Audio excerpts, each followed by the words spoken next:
transfer from just. If the agenda is very specific and I don't want to go too far outside of the four corners. Yeah, certainly That I do. the project application process, Yeah, and, all right, I can.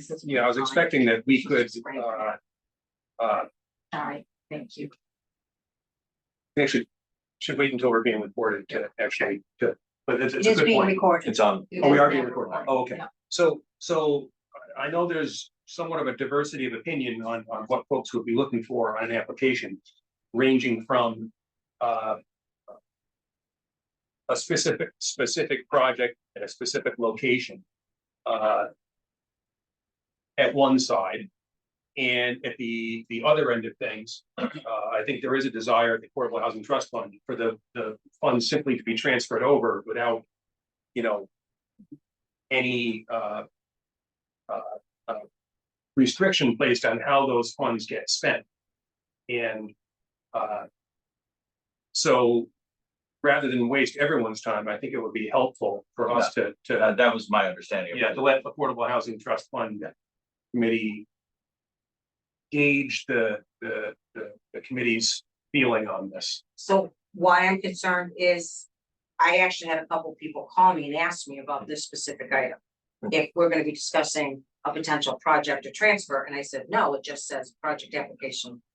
Process. So I actually told people not to tune in and not to come that were interested in the conversation because I went by with the agenda items. So that's my understanding as well. I was simply giving you a Okay. little background. Again, I just didn't want to go dive too deep and potentially have an open meeting law violation because it wasn't clear. That's all. So the trust fund at present has about $450,000 under its control, and we have. Actually, I need to be careful. We have one potential project which I do not believe in the near term will have a financial impact. And I'm not allowed to talk about it yet. But it would, in the near term, not require funding. The question is whether we should move the balance of the community housing money into the Affordable Housing Trust Fund. There are reasons to do it, and I suppose you probably have reasons not to. I will tell you that speed of execution is certainly a big issue. So I got a hold of Jim Haggerty this morning, just asking him, if let me back up. The Affordable Housing Trust Fund has 16 enumerated powers, and they're quite broad. They can purchase and sell, renovate, and hire contractors, all without going through the normal. You still have to follow the standard procurement processes, but we do not have to go through town meeting, where almost any other matter involving real property does. So this is something that's a specific carve out. Now it's very narrow. We still have to meet the mandate of doing affordable housing. But that allows the committee to move fairly quickly. So for example, when we were interested in buying 57 Porterville, there's still some procurement processes you have to go through, but it was a 30 to 45, maybe 60-day process. Shaking hands to close, not all that different. It's a little longer than if you or I were buying a house privately, but it's not terrible. We still have to go through, there's a register, you have to post things for a certain period of time. That's different from any other entity. So if we had to do that going through a specific project for CPC funding, that really takes sort of acquisition of something that's on the market off the table. There's a 45-day period that's the minimum required to have a special town meeting. there is somewhere between $17,000 and $23,000 that meeting would cost. And I think we all know that nothing happens fast in town government, it's probably for the best. So, you know, I'll use the 61A land, which I can't comment on in general, but you know, that's it. It's very difficult to buy 61A land only because of the timeframes involved. Whereas the Affordable Housing Trust Fund can in fact move more expeditiously. So that is certainly one reason to proceed. The second one is that the trust fund is in fact focused on the very specific activity that the community housing funds are allocated for. And so I guess I'd be interested in hearing what the committee's thoughts are on this and have a conversation. Thank you, Al. Thank you. So as I said, Al and I, we sat down 5 or 6 weeks ago. Yeah. And I absolutely understand the difficulty not having the agility that every other market participant has trying to purchase real estate. That's just that halts the town and pursuing, you know, a few different types of project. So to me, I think there's a middle ground between blank check and perfectly specific project approval that then goes through town meeting. And for me, that middle ground is a fairly specific strategy. For instance, the Affordable Housing Trust Fund Committee is, you know, looking to purchase a multifamily. I'm just throwing out a made up example. A multifamily home in Southborough to rehab the units and rent them at affordable rates, or condoize them and sell them as affordable units, or something like that. Something, it's a strategy with some specificity. And I think we talked about this as we're putting together our application process guidelines. We have neglected to put a time frame on many of the articles that we've recommended in the past. And that's not the best practice amongst other CPA communities. It's not the recommendation of DOR, nor the Community Preservation Coalition. So I would say along that strategy, a time period, you know, this work will take place within 2 years, 3 years, something like that. Just my opinion. I think that will give everybody a good chunk of what they want, or upset everybody equally. But yeah, so that was where I fall on it. But I'm really curious to hear where other people.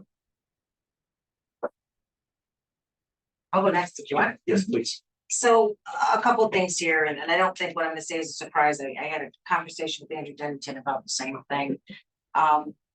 I know one of the things we talked about in the past is checks and balances, and there is no checks and balances. That's step one. That's not to say conditions can't be put. There's work gonna be starting soon on revamping the trust from what the trust is today. And again, I'm speaking for myself. One of the concerns with, and I know you can't talk about Northborough Road, so if you can plug yours for 1 second. But, you know, in my mind, the trust should have, I view the trust as when Northborough Road came up, there should have been a leader that stepped forward and brought all the stakeholders together and had a conversation. And then that group should have then gone to the select board. The problem is the trust is a select board too. So there was a step being missed. So it's being revamped, which again, I think is awesome and what needs to be done. So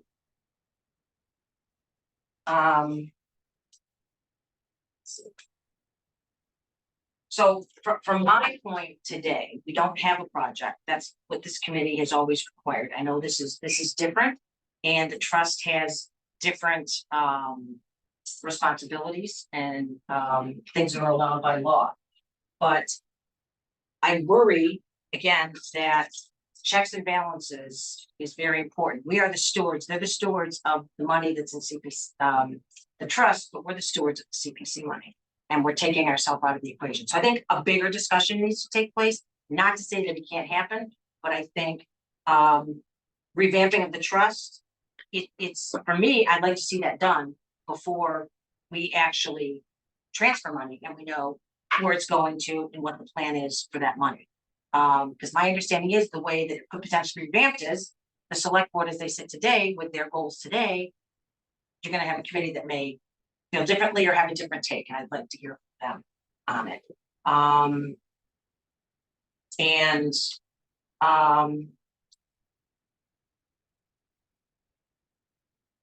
so I'm not comfortable today. I mean, I don't know what conditions I would put on it because I don't know who we would be having the conversation with. So, and I would certainly like to hear from, and again, different people have different perspectives, which is great. And there might be another perspective coming towards us. So I guess that's it for me for now. I think there's still a lot of questions that have to be answered before I'd be comfortable. And maybe an application would answer some of those questions and it would start a heartier discussion than I think we can really have tonight. Anybody else? Just say, I think I quite agree with Lisa. Another concern that I have, I don't know the exact specifics, but I believe that Affordable Housing Trust Fund did a project back in 2007 and 2009. It hasn't really done anything since in terms of actually producing units. Correct me if I'm wrong, but just not really a track record that I think kind of inspires confidence for us to be kind of handing over the money with, as Lisa said, kind of limited oversight. So that's just a concern that I have as well. And I'll say for transparency purposes, I was on the select board for 6 of those years. And one of the things I can just say that I looked for being a member of the trust was an opportunity for more than just one unit here or there, you know, like a Northborough Road, or maybe not even Northborough Road, it's something along those lines that had land, like Atwood has land that you can do, you know, more than one unit. So during my time on the board, just so you understand, that's why we didn't advance a 1 unit here, 1 unit there. So. Okay, Kristen has her hand up, so I'm not. Sorry, Brad. No, sure. I'll call you next. Kristen. No, I'll be brief. I mean, I agree with everything Lisa and Grant said. And I like, Lisa, how you put it, like, not to say that there's no compromise, but I don't even know what that compromise would look like or who would be negotiated with. I think that's a really good point. I'll just say that personally, actually as a citizen, more than ever, I think checks and balances are needed based on recent decisions that not everybody in the town has agreed on. We had our select board vote unanimously, and I know it doesn't have to do directly with the fund, but for the 40B next to Breakneck Hill, originally. Atwood Street is controversial as well. So the fact, and it has a lot of people really upset, the fact that we would just then blindly turn it over and eliminate the checks and balances, I'm definitely not comfortable with that. Thank you, Kristen. And Brad? Yeah, the only thought I had was, and this is gonna sound more antagonistic than I mean it to be, but like, if, you know, if you try to spend $450,000 and can't spend it, this, whatever the total would be, I have no idea, does $700,000 suddenly make it, oh, we can spend that now? Like if 450 can't be spent, does a little more make a big difference? I can answer a couple of those questions and respond. So first, to your point, the reason I'm sitting here and the reason I'm on the select board is I got really angry about our inactivity in affordable housing. I've been a volunteer for a number of years, and actually for decades I ran an affordable housing program and had an opportunity to possibly buy something, and I was exceptionally disappointed at the town's response. Sent me down to see Jim Haggerty and pull papers. And, you know, so we are trying to actually spend the money, which is not something I usually like to say. The sum involved would be just shy of $1 million as of today. The 450 roughly that's in there, and then the balance of community housing money that's in the CPC or the CPA. And so that's the sum. I think I'll back up. I can't involve myself in the 61A program because my daughter owns property that abuts it, so check with town council. I can't be involved in that process, and that's fine. That's the way the world is. The global concern that I have about that is that we in fact do need a plan, and the sum of every time I work the numbers, if we want to build something large, we don't have enough money. It's just a fact of life, I'm gonna sit down and work. I'm not gonna get on Saturday, member from Shopsy. And so I think we are where we are in looking at smaller projects rather than, putting in, a 30 or 40 unit thing. That's going to require somebody going out and raising frankly another $1 million is roughly what my guess is, even if we were to bond the future community housing money out 20 years. It's really not enough money to do something truly large. And so I think we are looking at smaller projects. I think actually smaller projects fit the community, and they can still be highly leveraged, but it's no secret the select board is in fact considering bringing forth an article to revamp the Affordable Housing Trust Fund. The plain fact is that the select board has a lot on its plate, and we need resources that can dig in on this issue. I'm working on 6 different projects, and this is not my highest priority this week, maybe next week. So I think the idea of putting a time frame, and if you can't spend the money in a time frame, it reverts back, and then we have to come back and ask you for it again and explain why we haven't been able to spend it. That has some resonance with me. I think if you're looking for a definition of a project or broad definitions of projects, we can certainly try and do that. I think the issue is that the housing market is transactional, and the land market is transactional, and you don't know what's going to come up until it comes up. And so there are opportunities. About 4 months ago, I went and looked at a property over on Main Street. And, we could have purchased that property, but it was already one of the most affordable properties in town.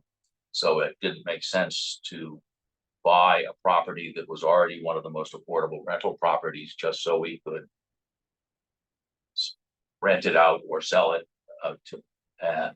So I think we need to grasp that opportunities are in fact very transactional. I think we can certainly tell you that that's what it's like. And we can certainly look at larger projects, and we reconfigure the Affordable Housing Trust Fund. They may be able to identify and specify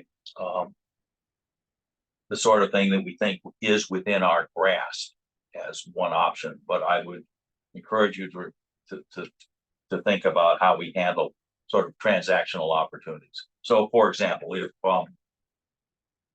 if we had been able to buy 57 Southville, we could have worked with an organization like Habitat. So I volunteer with Habitat, and I had them actually come in and take a look at it and give me an estimate of what they thought it would cost to renovate. And that would have been an affordable unit close to the train station, but we went for stupid money, at least stupid money as far as I'm concerned.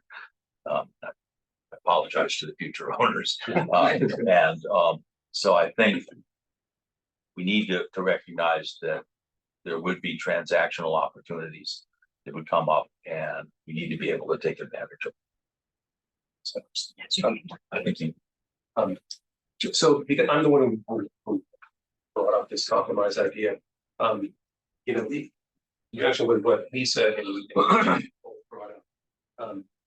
One part I think you mentioned to when I was speaking earlier. By identifying a specific strategy here with CPC, this affordable housing, the Affordable Housing Trust Fund Committee gets extraordinary powers for the reasons that you described, and they're good reasons. One of the things that takes away from the community, though, is the opportunity, sort of the guaranteed opportunity for the community to be aware and even have some input into the process. And by having a fairly narrow strategy, this is the forum where the community can offer its input and get some consideration to help allay that concern. It's a very valid concern. I keep looking back to, there have been in a recent project that was done in good faith and with the absolute best of intentions up at the St. Mark's Park, that I think what caused that to explode was a lack of public participation. Again, it was done with the best of intentions and in good faith. I know there's been a lot of vitriol and whatever people have said about it, but I think ultimately it was the lack of public input was sort of the tinder there to ignite it. And I think we can avoid that with affordable housing, which is another oftentimes contentious subject, by providing a forum for community input. I think, I think we could come up with an application that I would certainly feel comfortable recommending the town meeting. It's not there today. Yeah, I'm not opposed to that idea, but I'm struggling, I guess, to see how, let's just say you have a general application for a 3-unit household or multifamily household. Nondescript, nobody knows where it is, somewhere in town. This is our intention. I don't see how that's really offering the public an opportunity to comment, because are people going to come out and say, no, we wouldn't like a 3-family house in town? Or Things like this have to do with the butters and neighbors, and I think that's really when people get involved in the and process. take it a step further, what if there's somebody in town that was given all the money to the trust, and somebody has a home in town, and they want to do something with it, or they know somebody or something, the money's tied up in the trust, and CPC doesn't have to say, what if an application comes in from a community housing partner? Again, I'm not saying the trust isn't the way to go. I'm just saying, I think there's a lot of things for us to think about, and I'm personally not going to get there tonight. I think a lot of things have to happen before I would have the level of confidence, because again, we're like the stewards in a sense for the CPA money that the taxpayers pay in outside of their normal taxes. Yep. And I worry when we are taken out of that step, and the decisions we make now, the taxpayers are involved in, and I understand, and there's got to be a way to find a way out. But I think today to leave the taxpayers out of something like this, I don't know. I'm not there, and I just have some big concerns about how we get there. Oh, sorry. Yeah. Kristen's hand I see is up again. And Freddie, was there something you wanted to say, or just you pointed? Okay. I'm sorry, Kristen. Oh, it's okay. I've been listening. Just a couple things. I do have one more question for Mr. Hamilton, but first I'll say I just completely agree with Lisa. The other thing, I actually had a citizen come up to me on the south side of town who said, hey, I'm a single parent. I've got one income. I've got 3 kids in the school system, and I'm really struggling, and I'm afraid I'm not gonna be able to stay in Southborough. Like, can we do something with this money to help the people who are already in town who need affordable housing? Just, it's an idea that was brought up that I'm like, oh, that's really kind of interesting. Like, because what would happen? Is she going to put her house on sale because she can't afford it? And then what? Affordable housing is going to come and buy it and then sell it to someone. You know what I mean? You see, are we helping the people who actually need affordable housing who are already in our town? Is one thing I'm interested in exploring. And like you said, Lisa, we're obviously not going to answer everything tonight, and the public 100% has to be part of this discussion.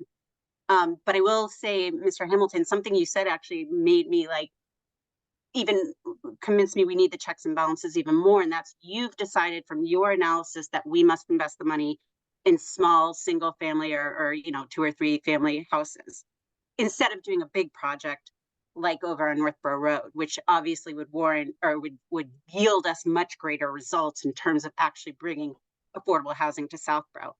I've talked to a lot of people who think economically maybe we could make something work. So I don't like when people come forward and say, I've run the numbers, it's not going to work. If you run the numbers, bring the numbers, and then you can make that statement.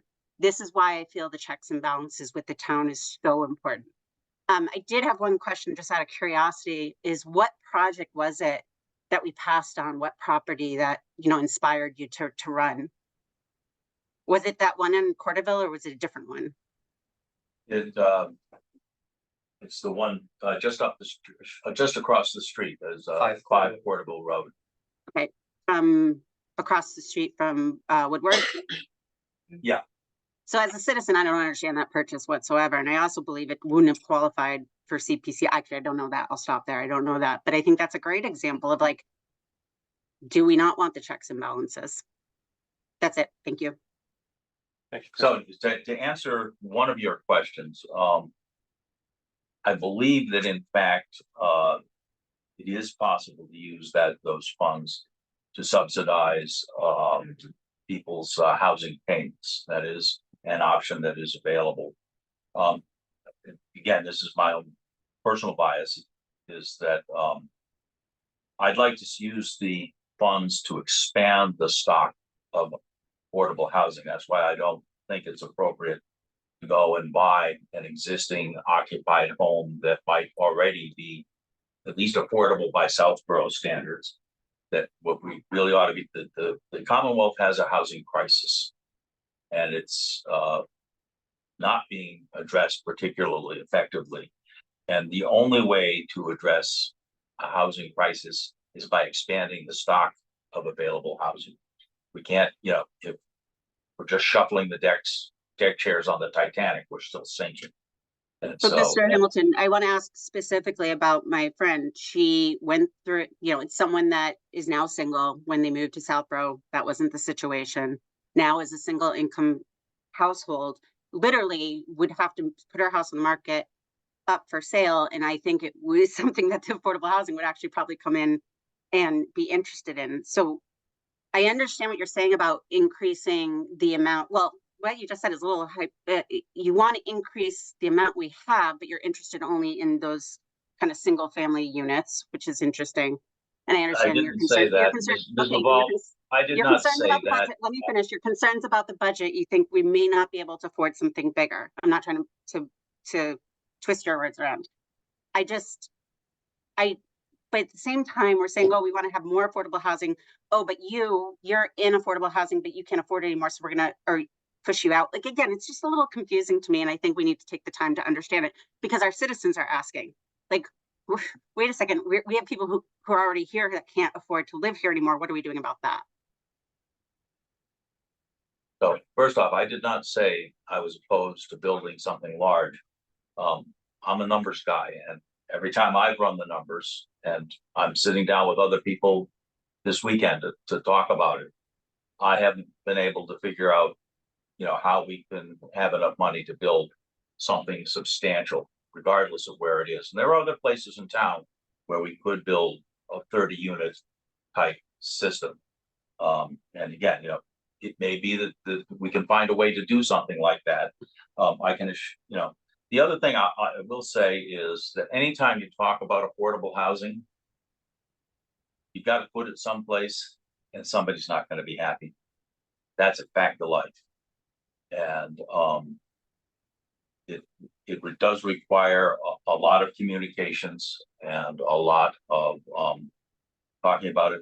The bigger the thing you want to put in place, the more resistance there's going to be honest. And so, I think in fact, one of the reasons that the state created affordable housing trust funds was to overcome some of that inherent resistance.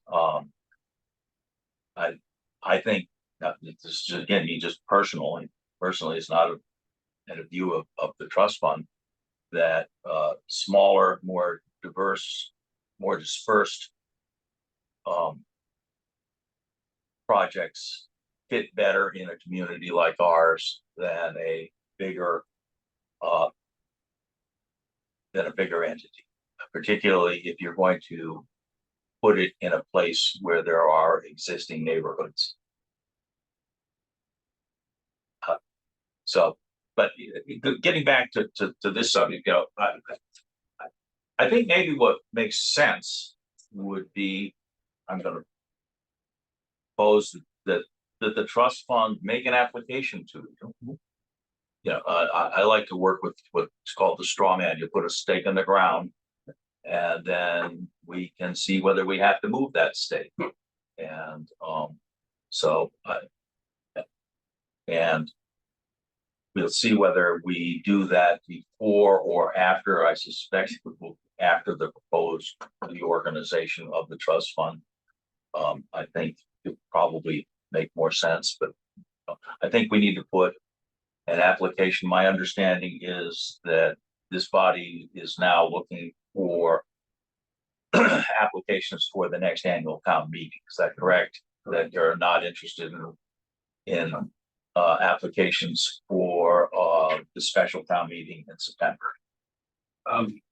There's a slight caveat that we're putting together an actual document, containing the actual application process. So for us to refer to and perhaps we address that.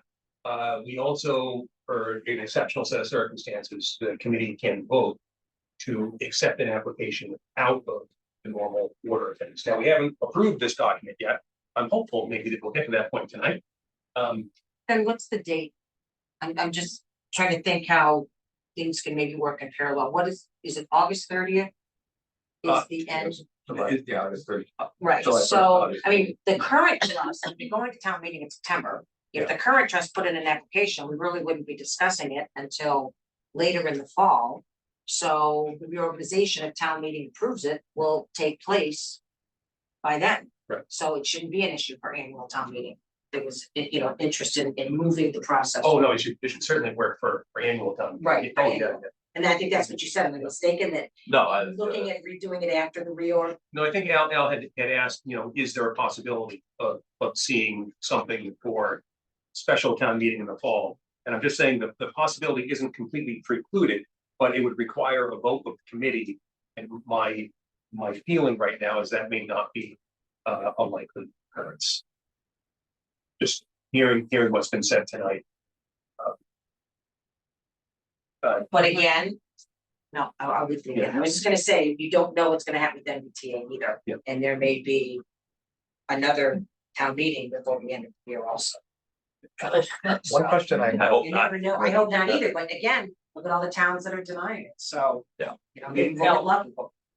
I just want to just raise one last point before I forget about it. Your point is well taken about expanding Southborough's housing stock rather than taking an existing unit into the town's affordable housing program. I just want to say that there was a flip side to that too, though.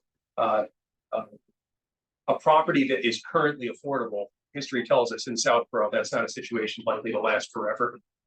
And preserving affordability is something that I, at least as one committee member here, would certainly not be opposed to. I just wanted to throw that out there. Yeah, I mean, Your point's well taken, but I think there's the property we looked at, which was in bad need of repair, that in my mind, it is an existing unit, still counts in our housing stock, but it was uninhabitable. And so, taking an uninhabitable structure and turning it into a habitable structure, in my mind, whether it formally increases the housing stock or not. There are other instances, you know, the house at 5 Portable was uninhabitable. And, I had brought some people in to take a look at it, and they thought they could renovate it, which Historic Society was very excited about. And, but now we have what we have there, and people, I'm sure, will be just fine neighbors like everybody else. But Grant was you had a question? Oh, I just, so the amount that you were seeking tonight, not that you have an application, but just that you were discussing, was that for the full amount of available CPA funds? Is that what you were thinking? yeah, Okay. I'd like to put that money in a place where it can be deployed easily. And I don't think I have a problem putting parameters on what we would deploy those funds for. We have $450,000 that's mostly outside of your purview. I think we have to report to you annually what we've done with it. And then, we can segregate those funds if there's conditions placed on them, Al, can I just jump in, as I was going through the research for this book that we're putting together. I came across a form that was actually put together by DOR to help with that process, a form for an Affordable Housing Trust Fund Committee just to assemble the information on. When the time comes, I can forward that to you. I can simplify the process, And just the reason that I had asked that was, one concern that I had is that if we, essentially give all the funds away to you, and let's just say that a unit doesn't get created, or you're not able to use it, then we're tying up all of our funds for another application. So I might be perhaps more amenable if it's a smaller amount or not all of the amount. we will certainly discuss that. I can tell you that if somebody comes to you looking for money for affordable housing, to give them my name. Yeah, I mean, quite seriously, that's the charter of the Affordable Housing Trust Fund. They don't have to go through your process. We're actually easier. Yeah, so first, Lisa had a, No, Ellen was performing. oh, okay, I'm sorry. Go ahead, Ellen. Okay. So what I'm thinking about is the need for a lot more strategy and coordination around affordable housing across all of the communities that touch it. Because I think it's a rightful concern on the lack of activity from the trust fund, but there's also been a lack of activity for CPC spending our affordable housing bucket, and part of that is the lack of applications. But there are, as Kristen pointed out, things that we can spend money on for that community housing bucket, and that provide vouchers and down payment assistance and buy downs and things that can have a real impact. And so I think as the trust fund is being reorganized and considering that role and Shopsy's role, I think it'd be great if CPC can be part of that conversation and understanding what that reorganization can look like, how those three committees continue to work together, and what the overall affordable housing strategy is. Because you're saying, from your point of view, there's more value you see in these smaller projects. You can get it done faster. It can fit into the community character. Sounded like you were saying when you were on select board, there was less of a desire to kind of chip away and do smaller projects. And so from select board and trust fund to trust fund, if there's a difference in personal philosophy on affordable housing, then we're going to keep not doing anything. And so I think there's a need for a defined strategy and how each of these committees fits into that, and what the process is if CPA money gets moved to the trust fund and then we get an application, which we haven't in however many years. What is the process for that, and have that be formalized so that we can start moving the needle on some of these housing goals. So if I could Please. just say something to that. So when I was on the select board, this was one of the things that I felt strongly about with revamping the trust. And I was off the select board. So I'm glad to see that the current select board is willing to have a conversation. I had talked to Andrew Dennington. I was going to do a citizen's petition to revamp the trust. There are some towns that have very successful trusts that Westboro, I know Andrew said Lincoln. I mean, there's some really great guidelines out there for that. So I know 2 select board members and 2 SHOPC members are gonna sit together, and I was gonna be part of that. Initially, Andrew asked me to be from CPC, and I said, CPC doesn't have a say in, it's outside of our purview how the trust may or may not be set up, but I had planned on, I was asked to, obviously, because I have the same goals to revamp this to at least brush a citizen to do that. So I don't know if that maybe ties into with what you're saying, because I don't think a CPC member has a seat at that table. That's outside of our purview when we actually have to say on the funds that they may or may not get. So, I don't know if that makes sense. It does. Thank you. There's some, Can we stop a minute? Yeah. Are you doing this? I'm trying to get rid of them. Yeah, why is she on the screen? She didn't. Oh, no, I am. Who was that Well, Kevin Miller was here? on the screen and she didn't promote him? I did. And it says Town of Southborough. I was, Oh, that's just very odd. hey, Al, just while I'm thinking of it, I spoke with another select board member. This was a couple of months ago. And was told that one of the things being considered is actually, reconfiguring Affordable Housing Trust Fund Committee. But I guess there was also some talk about, eliminating shops. Is that? I'm gonna hold off discussing that, Okay. because, we're gonna be talking about that, at a select board meeting, and Understood. but, yeah. It's for a sort of a nuts and bolts reason why I asked the question. Sure. And the only reason is, the article that created CPC, specifies one member from conservation, as designated by Conservation Commission, et cetera, and one of them is from SHOPC, so there would have to be obviously a second contingent article to modify the town bylaw regarding CPC's constitution. And if that Yes, does come up, we as an obvious stakeholder in that, would, I think I speak for all of us, when I say we would welcome the opportunity to be a part of that conversation. sure, yeah, I know that, there's a shop CC on the Affordable Housing Trust Fund Committee as well, and so, yes, we're probably gonna have to have town council go and comb through the bylaws to, I think the seat, there's not a SHOPC seat, it's the 5 selectmen and 2 citizens at large. Just Yeah, happens that you're the right, yeah. one person is on SHOPC that's filling that I seat. gotta, I'll double check, but yes, I'm pretty sure that's what it is, um, but it's along the same lines, and it's yeah, still. so I know Andrew has tried to set up a meeting with SHOPC, so far he has not been successful. But the board, I think it does intend to try and streamline our processes. I'll say that, and I can tell you that I ran for select board to actually do something, not to, we've had, you're not gonna get the soapbox, sorry. We have had this vision of building this big entity. And we have talked about it and talked about it, and we have never, it's like playing baseball, you never actually even step into the batter's box, you just talk about the home run you're gonna hit. And, no. The Affordable Housing Trust Fund has stepped into the batter's box twice. We struck out, but we're at least in the game, and, we're gonna continue doing that. We have some things that are in the works as we speak.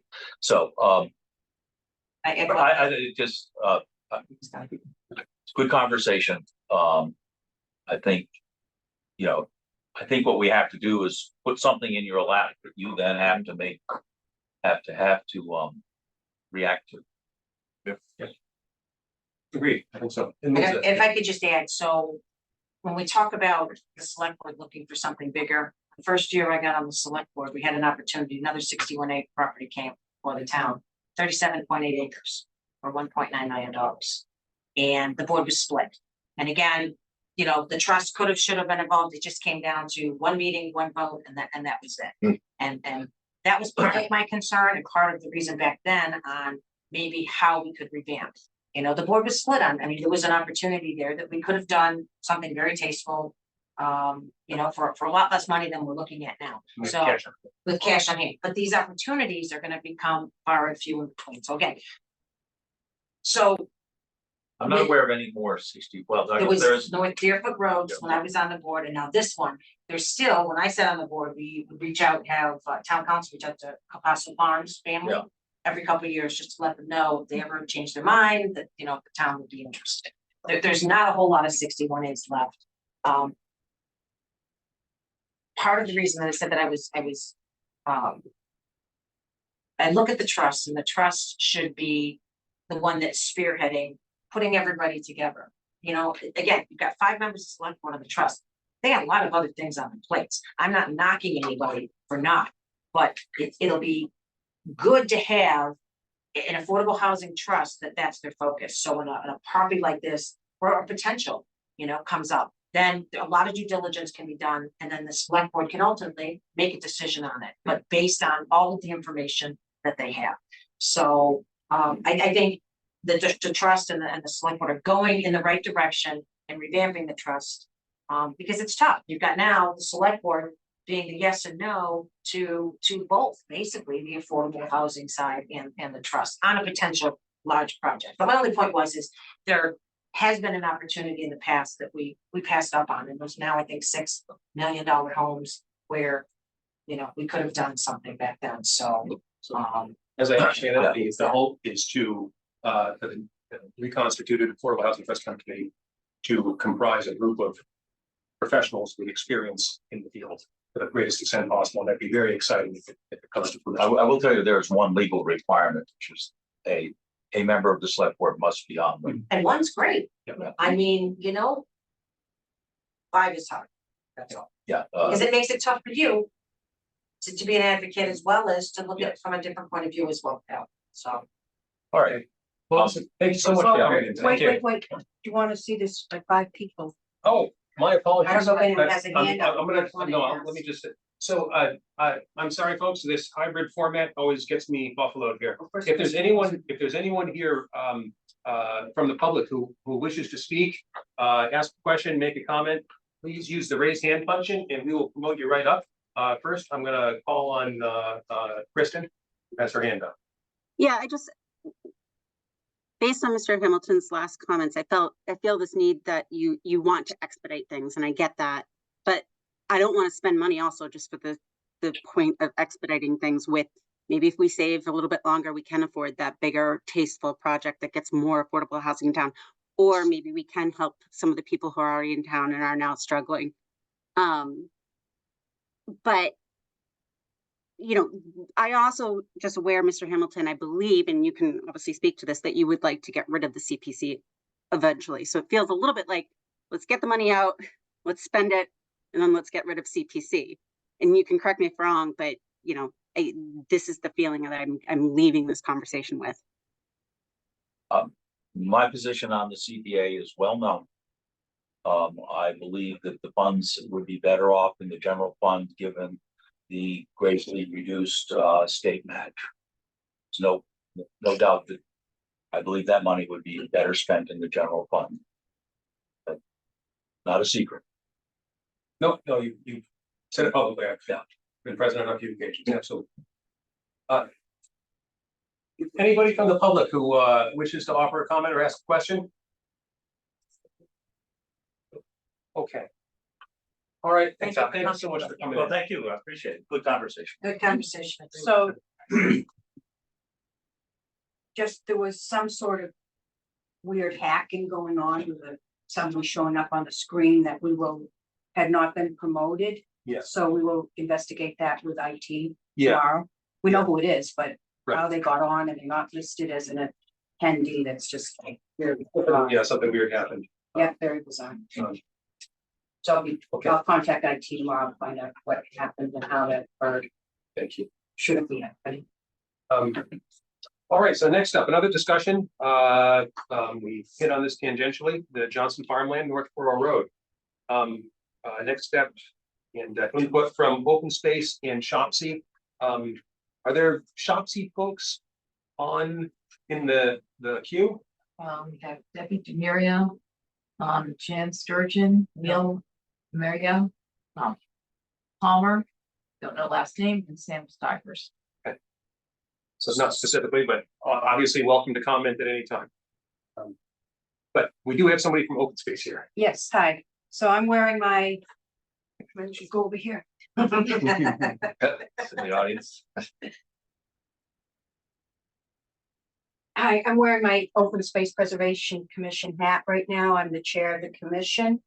And we are working with Shopsy. I did have a conversation with the chair of Shopsy and she couldn't make it tonight, but I am providing input of where we are right now.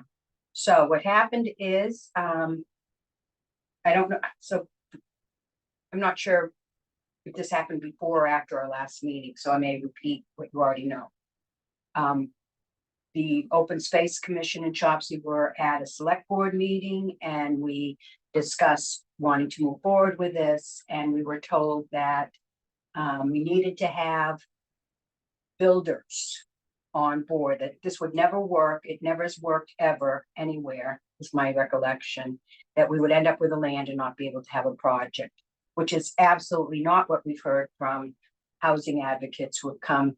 The Shelley Goring from Mass Housing Partnership, and when they've come to the CPC to present projects, and I've seen presentations of projects that have worked by doing it this way. One interesting thing that she said, as I recall it, is that there's you have to reach a certain critical mass for a project like this to make sense. And interestingly, what she said was they need to be about 30 units or more. This was actually the threshold that she said for it to make economic sense. Once you start looking at the affordable housing tax credits and state grants and other funds available, apparently that's right around the magic number where it starts to make sense.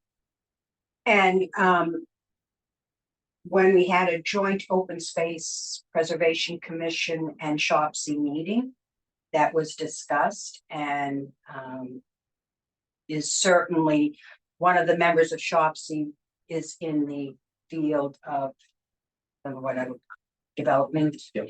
And said that the property we're doing a joint open space and housing would certainly be able to, in his estimate, would be able to have a nice sized project that could work hitting those numbers plus the open space, because we're using CPA money. You have to remember,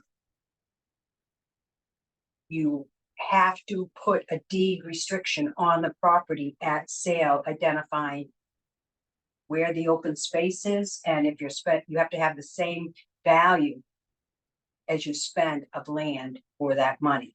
Could I just jump in with one point, Mr. Hamilton, our last agenda item kind of glossed over. I know this has come up as a select board hearing, but not too distant past also. In talking about funding available, Mr. Hamilton mentioned bonding against the affordable housing bucket.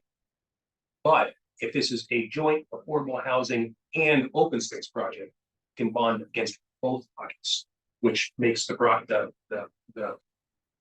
property potentially more affordable to the town. You can bond against not only those two, but whatever additional bonding capacity. So right now, you're not bonding against housing money or open space because all the bonds are against the historical projects. So you can, the 10% historic open space and say open space and housing funds are available to be bonded against, plus any other additional surcharge money that's not tied up in the historical bond.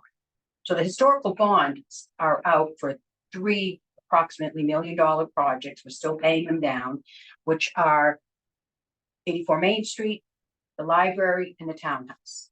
Those are not just bonded against historical set aside. It's bonded against what is left. So you look at, if you recall the buckets, 10% in each item plus 5% for admin. So that means 65% in just available for any of the 4 uses, recreation, open space, which are combined, but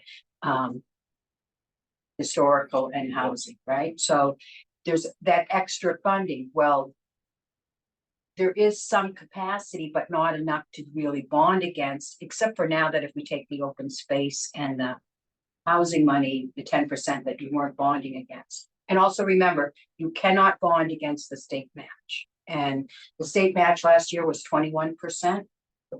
I sent out, I think I sent it out, a match, nothing to sneeze at.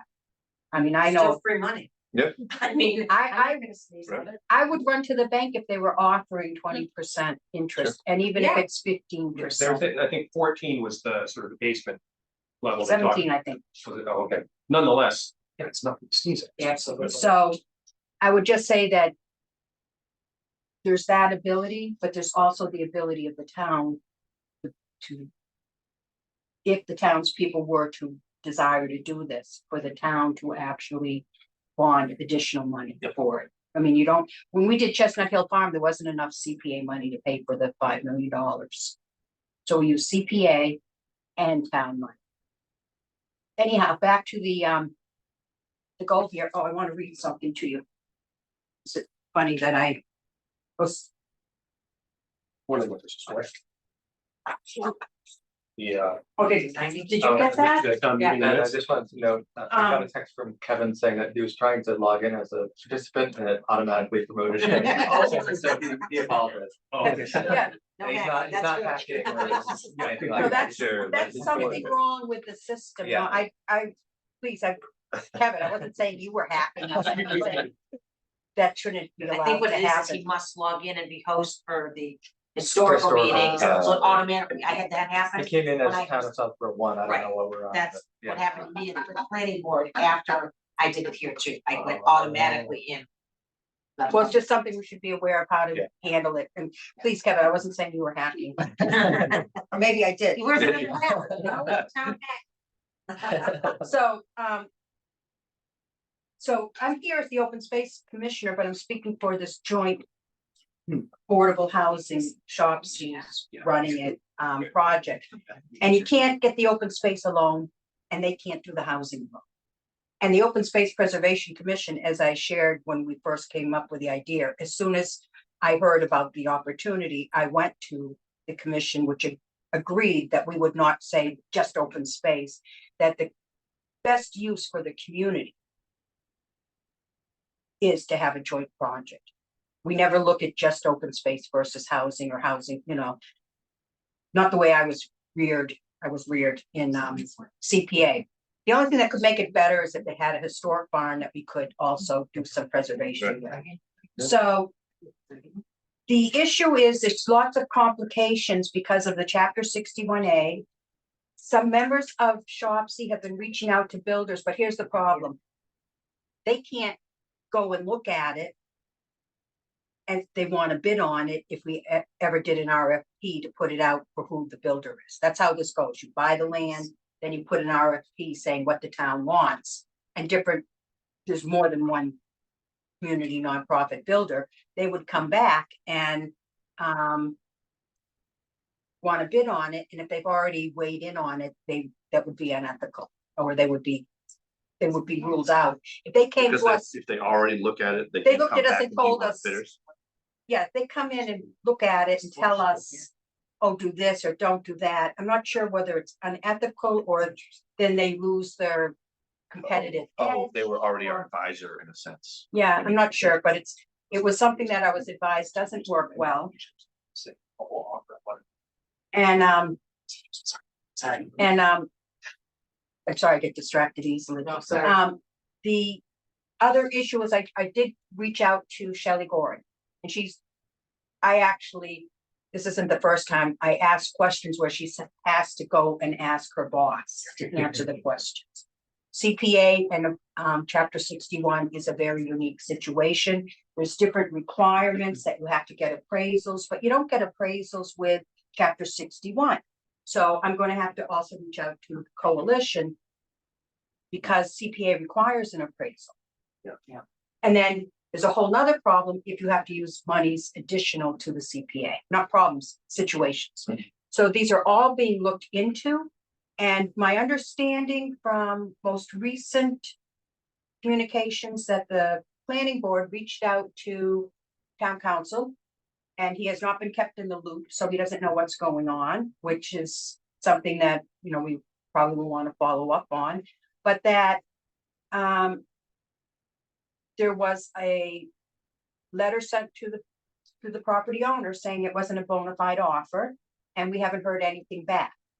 I've reached out to some of my contacts at No 61 and said an option is not a bona fide offer for CPA, but they're not attorneys, they're just top experts in the field in the state, working at DCR and other places who have done right of first refusals with Chapter 61. So I'm pretty confident that between town council and all the experts I've been able to speak to, that we don't have a bona fide offer, therefore the clock is not ticking.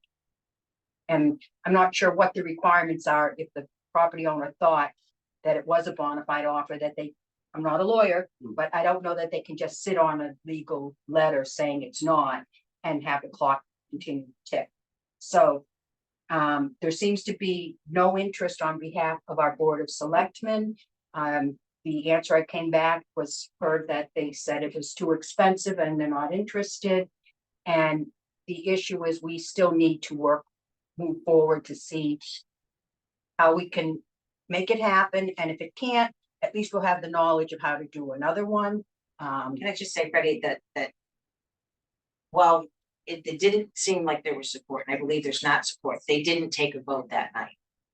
No, they gave us to the 30th to Right. come up with a builder. And what we're gonna come back and say is we can't give you a builder, but we can give you a list of builders that could do it and get more information from a non-builder, which is why I went to, and why I got involved with housing was because the chair was out of state and was not able to do some of the calls I was able to make. And I had the contact with Shelley from CPA from years ago when I sat on the committee. So we hope to be regrouping and discussing it, but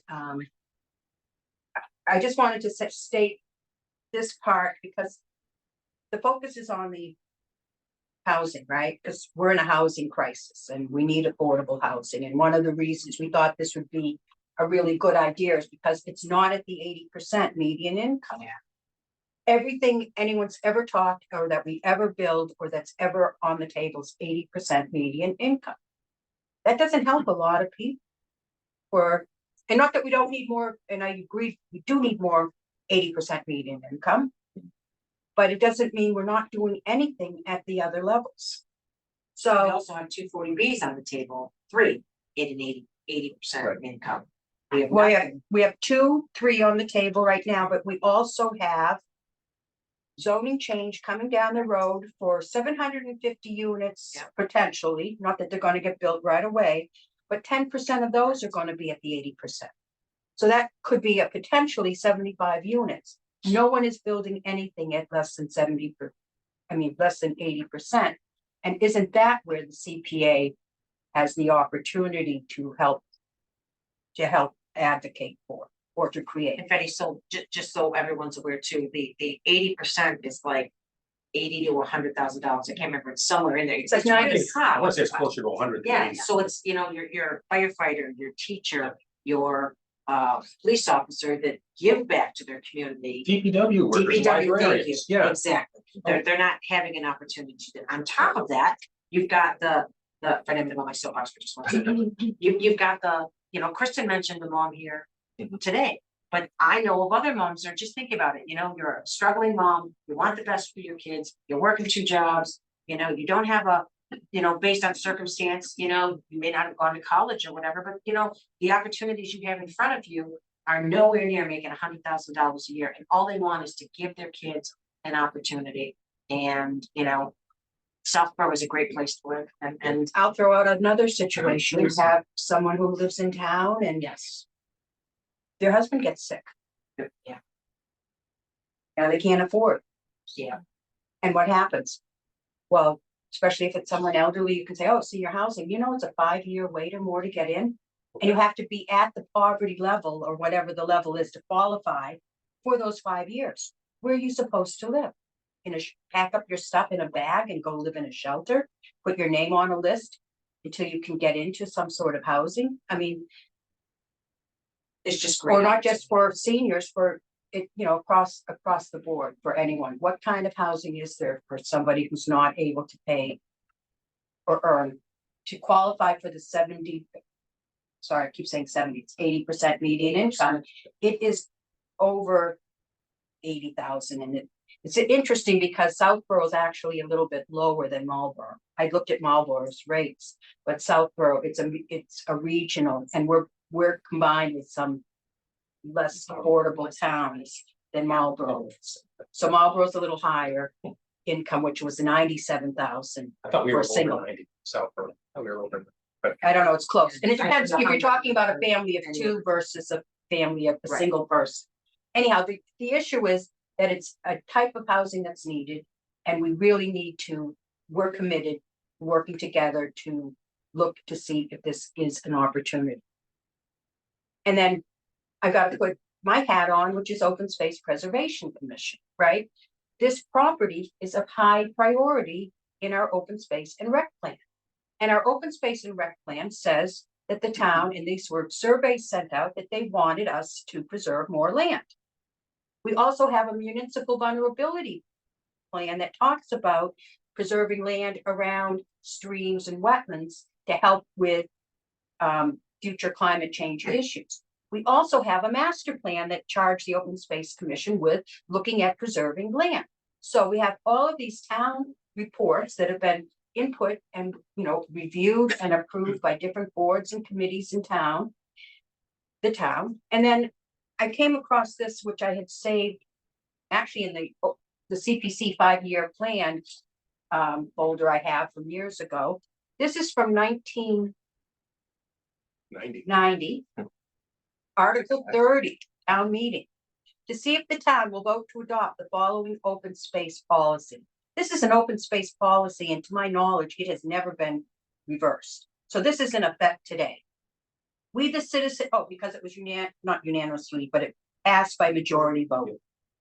We, the citizens of Southborough, value open space as an asset vital to our town. We choose to exercise our right to help make decisions relating to use of our land. We ask town boards to use their full authority to protect the town's traditional landscape and mixture of land uses.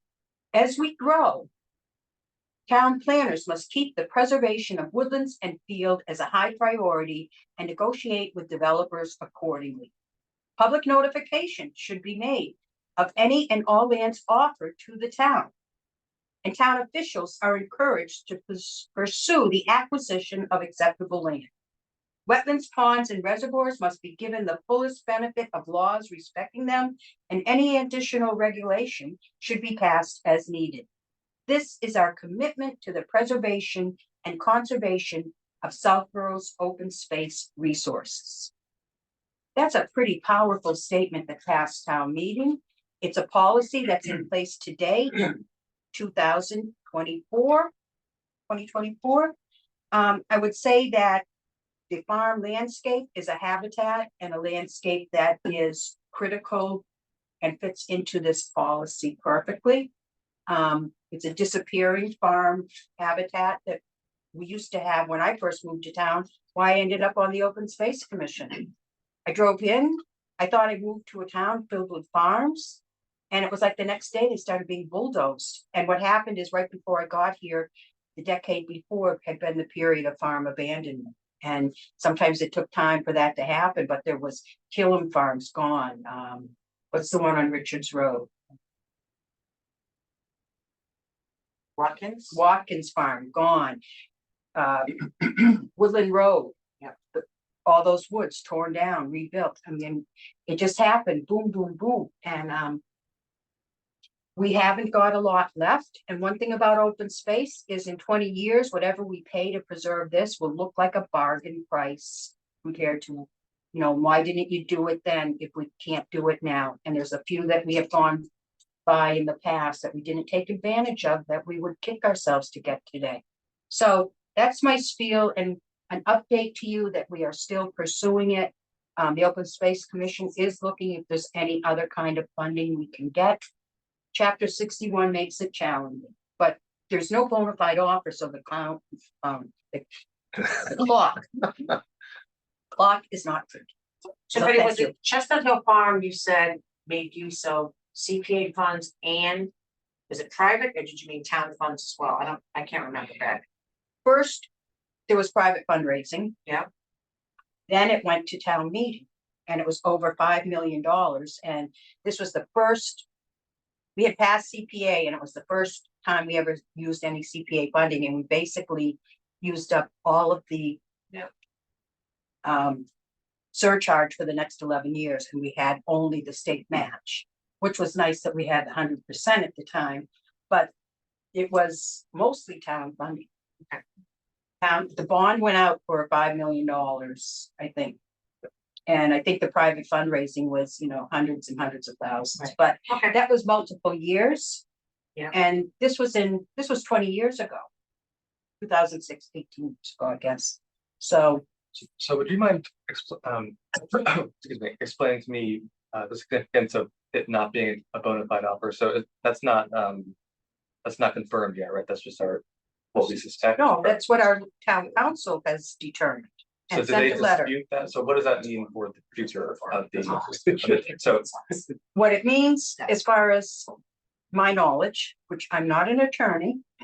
But what it means is the clock doesn't, so the clock ticking is with chapter 61, the property owner has property rights. And they agreed to give up some when they got the reduced taxes. And one of the ones is that the town had right of first refusal, but that doesn't stay open forever and it's a tight timeline. It's 120 days. From when you get a bona fide offer, the clock starts ticking. and who determines that?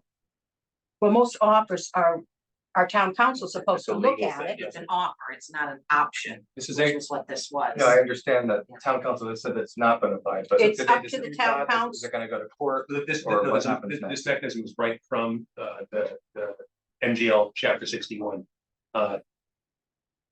If the property is subject to chapter 61 and there's an offer made on it, the seller has to notify the town. The town has, I think it's 30 days to look at the offer and determine whether or not the town believes it's a valid offer. The town believes it's invalid. Within that 30 days, they have to let the seller know. And the seller has a certain period to respond to that. Okay. I So don't know that's this for where we are sure, now, but that we're waiting I for think them. the seller has not responded in a timely fashion. I think they had 30 days to, don't call me. I think that's what I read. I looked into this a little bit. It's unclear if they said it was, then what would happen? I haven't found that out. That's a lawyer question. But the point is that there's no one I have spoken to who has works in the 61 arena, and I talk to mostly foresters, right? So that are well versed in chapter 61, and they said an option is not a bona fide PNS for the purposes of chapter 61. It has to be, you can't even have any conditions on the PNS. And I would say, I'm going to give you this much in 3 years and then maybe buy it. And if they don't, I started reading the offer and saying, oh my goodness, if it was a bona fide offer, we should exercise it, because we could just pay like $10,000 and then have the property, then put the whole deal together over 3 years. But, I don't know if town meeting can do an option, but anyhow, it's not an offer to buy right now. Well, Freddie, thank you and Shopsy for continuing the discussion, whether the 120 days, which I don't believe is ticking, but again, I'm not a lawyer either. But to continue the discussion, because eventually it will come back and it's better to be in a better position than we're in today to utilize this time. So thank you, Shopsy, for Open Space and Shopsy for continuing to pursue and go down this path. And the goal would be that it could come back tomorrow. Right. But if somebody wasn't ready to buy for between now and 3 years, they're not likely to be able to put together an offer to buy it this month. You know what? Maybe the Johnson family will see that the town has some interest in this and maybe this will, maybe they would see this as a situation where maybe they don't have to wait 3 years to see what's going to happen. Maybe a bird in hand is, appealing to them.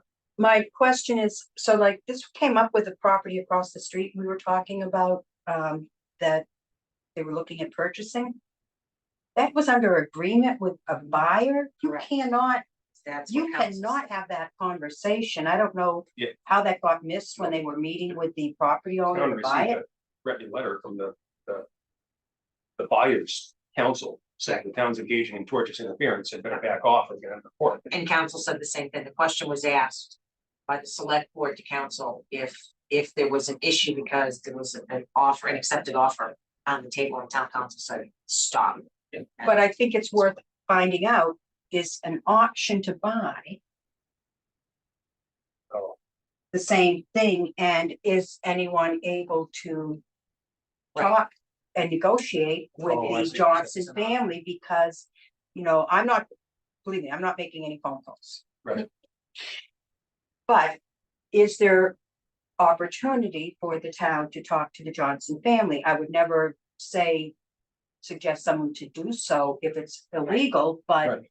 if it's legal because it's an option and not a signed purchase and sale, and actually, yeah, so those are questions we'd like to know. And I will add, you know, it's a trust, it's a family trust, and one member of the trust did come to a planning board meeting and express their desire for it to go to the town to be used for its purposes. So that's one member of the trust, so. Oh, and one other thing I would want to say that we're talking about is we never want the neighbors to find out about this by hearing the CPC's talking about it, the Open Space Commission. So we're trying to group together and have like a public information and invite all of the neighborhood. And there's multiple neighbors there. First I thought, because it's a lot of farmland, there's only not that many homes. I'm like, well, there's, and I know this from Breakneck Hill, never think there's no abutters, right? Or public interest in a property. And there's many neighborhoods nearby, and we want to have them come and have input because, yeah, just like you said, what happened with the, well, I know it's Different. happened in different neighborhoods recently around the South Union School. Yes. But, or with the St. Mark's Road Park, you want people to know and feel engaged and having a say on it. Because that's one of the big things people hear, affordable housing. Oh, we call it community housing. Yeah. Because it's members of our community. This is not I talk about a project, I hate using the word because then people associate project with the housing, but it's not, it's a joint project for open space and housing. But with one of these types of project, when you have the land and you create the RFP for the builders, and it has to be financially doable for the tax credits and all of that. But that's how they do it. They go out and they get all these tax credits, which means they don't have to spend as much money. The town still has input in saying we want, when you put the RFP out, you can say no 10-story tall buildings, for example. Or this many units, or you get to help design the project. And then they will respond, and if they can't, of course, you want to make something they can actually build.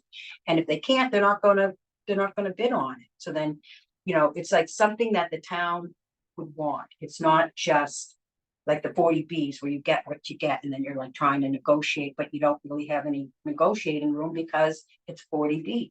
Oh, and that's the other thing. It becomes a friendly 40B, you still have to go through a 40B process. And that's the other thing when we're talking about multifamily units with the Affordable Housing Trust Fund. I never hear them mention that to build a duplex, they have to go through 40B. It's not just buy it and create duplexes because that zoning is single family homes. You can't just go either that or change the zoning.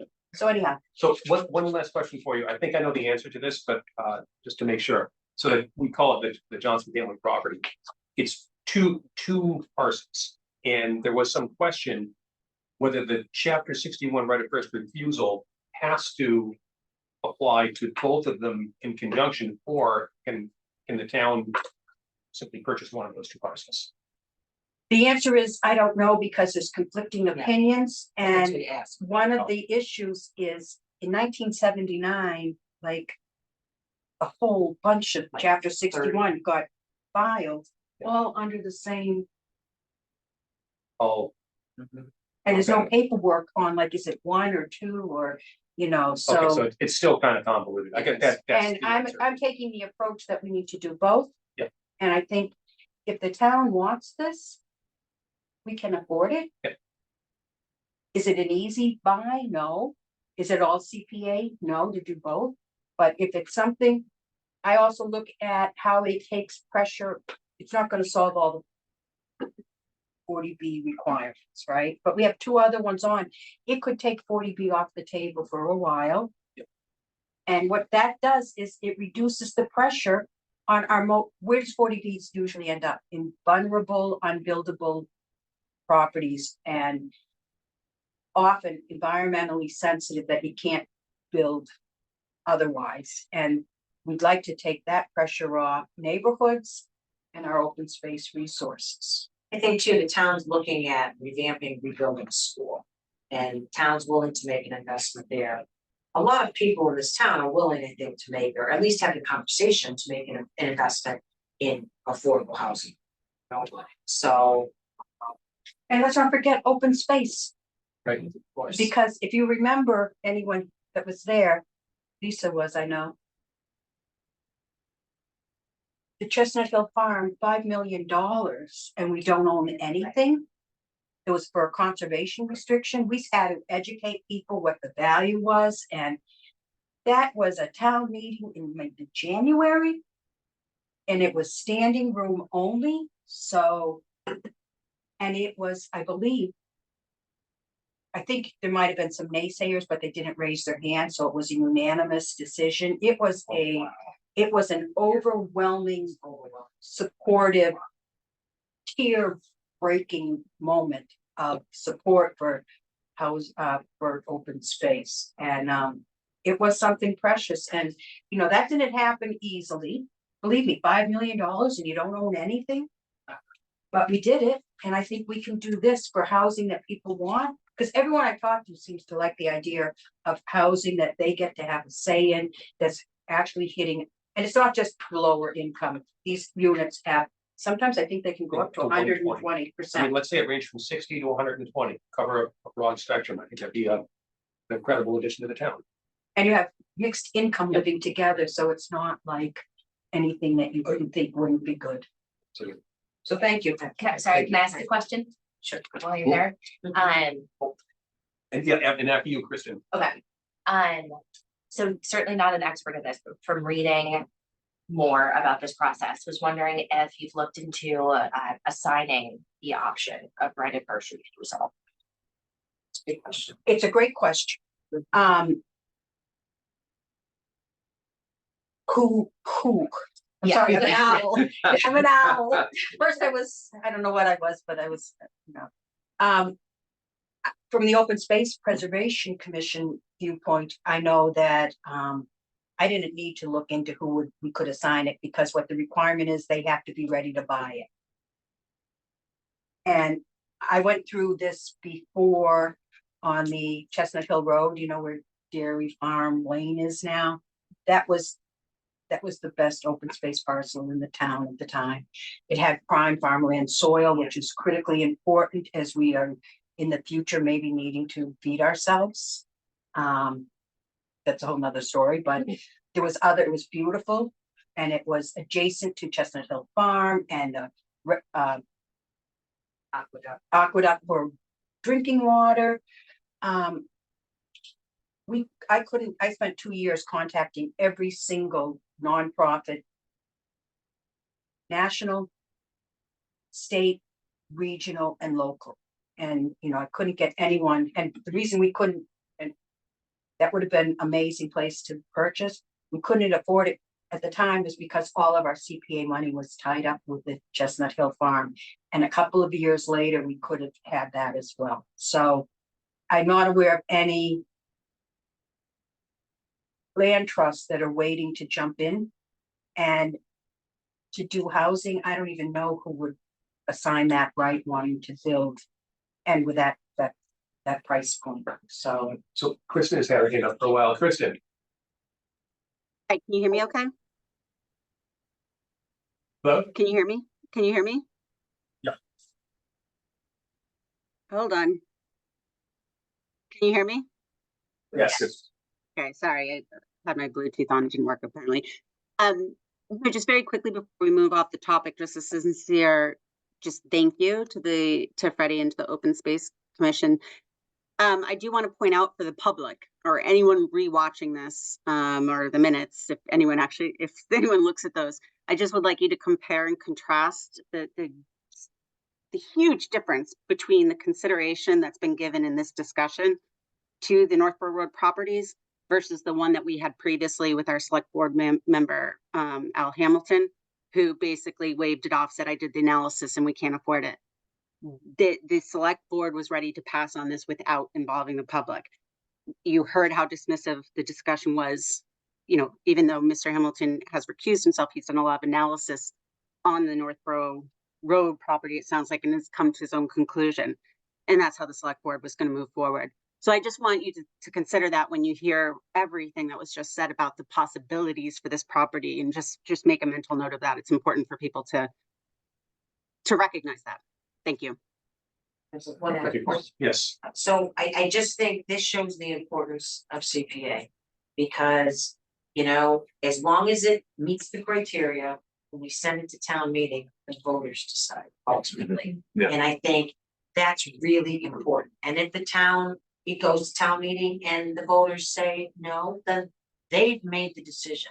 All we've done is present it to them to allow them to make it. so you know what, not to hit nits here, but I do have to say, this, just because this has come up a couple of times, like over the past year. While that has been our practice often in the past, if a project meets the criteria, we recommend it to town meeting. We are now entering an era where we're going to have more projects than money. Yeah. So it actually falls on us to divine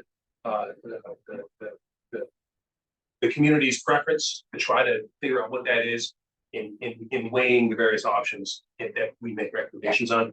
Just wanna Absolutely, make great that point. clarification. And There's one. Okay. You, this is, he lowered his hand, but it was Palmer had a question, I guess. I will, look like Freddie has something to say, and then I'll call on, the public. I did. If there's anyone from the public here this evening who wishes to, ask a question or offer a comment, please use the raise hand function, and, Yeah, we'll promote he's you right got- up. Yep, I'll promote it.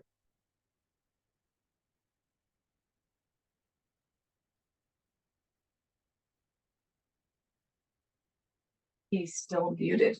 Okay, Asa, okay, there he goes. Hello? Can you good hear me? evening. Yes, Good evening. You can hear me? we can, yes. My name is Joe Palmer. I'm at 158 Parkerville Road. I've been a critic of many things in the past, but I'm always a fan of long-term planning and dedicating yourself to purpose.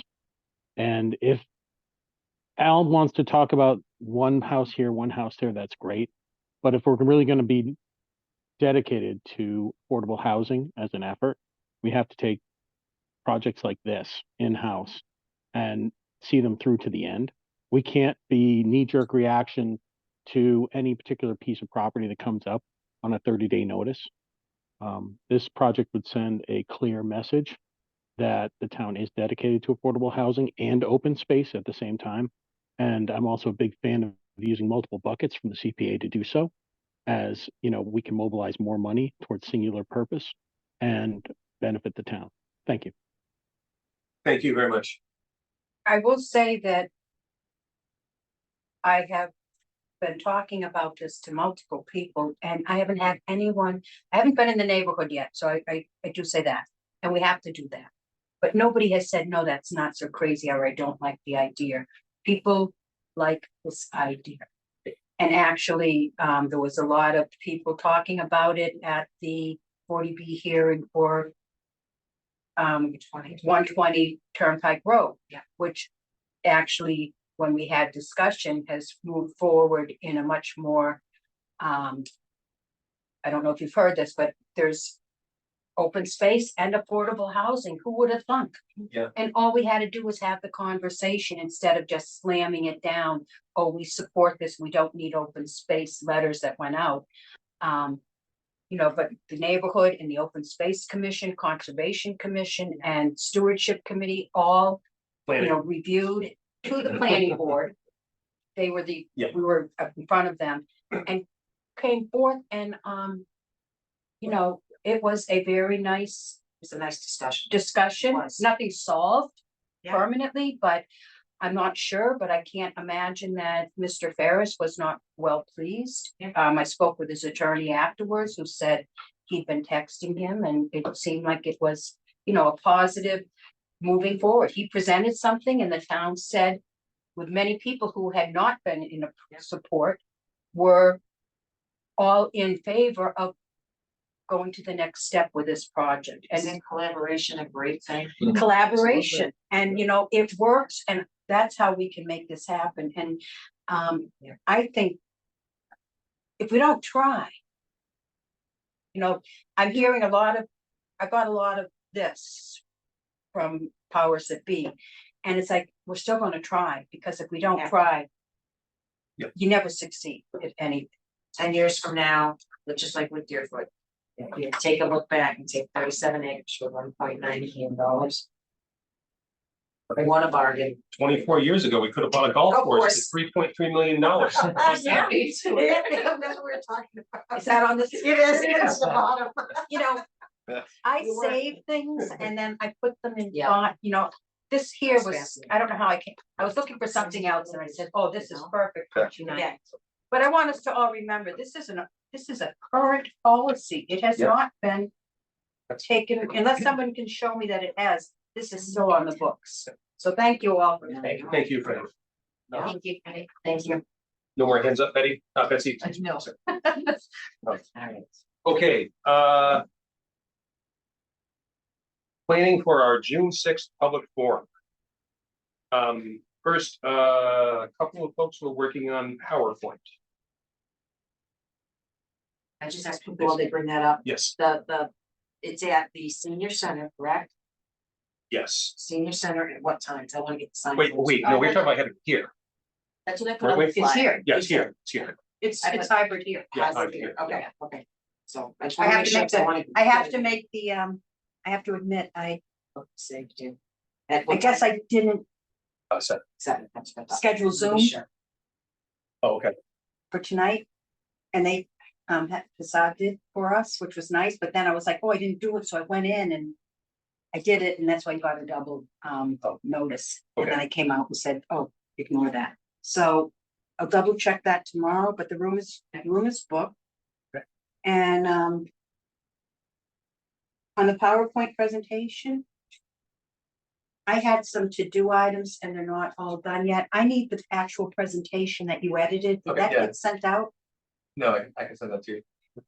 Yeah, I think everyone should get it so that we don't need to go through it line by line, but I think you would want to do the same thing. we forward our changes I to send it you. to everyone right now. Change, forward your changes to Yeah, me, we're gonna look at it. Why not, Grant? forward the changes to me. And then Go through you, Mel. I Oh, can no, that's, incorporate anything I think are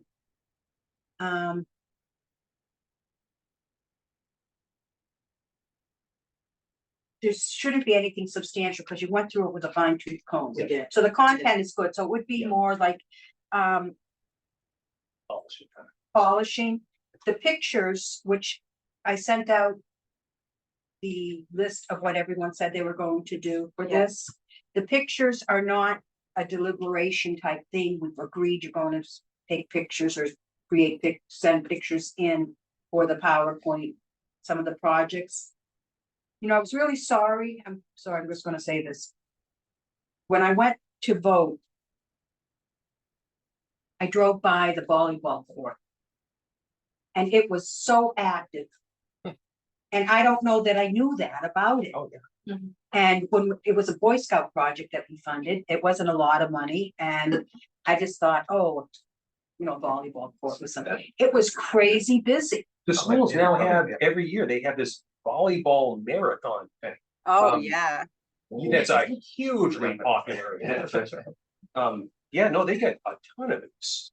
They get a ton of this, So or it gets tons. my suggestion is someone go when they're playing and maybe Kristen would know when they might have tournaments or something there in the next week or an Yeah, active time?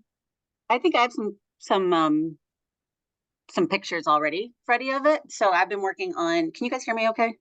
Yes, Okay, I'm just trying to get my Bluetooth to work because I'm sorry, I'm up and down here. So I've been working on I wanted to learn to use Canva anyways. So I'm using that for our social like pictures to go through, and I think I have the volleyball court in there. But my question was because a few people agreed to, weigh in on that. So I have kind of a first draft in Canva. When I send that, because it's just pictures, like, can I just send it to, I think it was Grant and Lisa who agreed to give feedback? I can just send it to both of you, right? We don't need to worry about that. yes, that's correct. As Okay. long as it's fewer than 5 members total.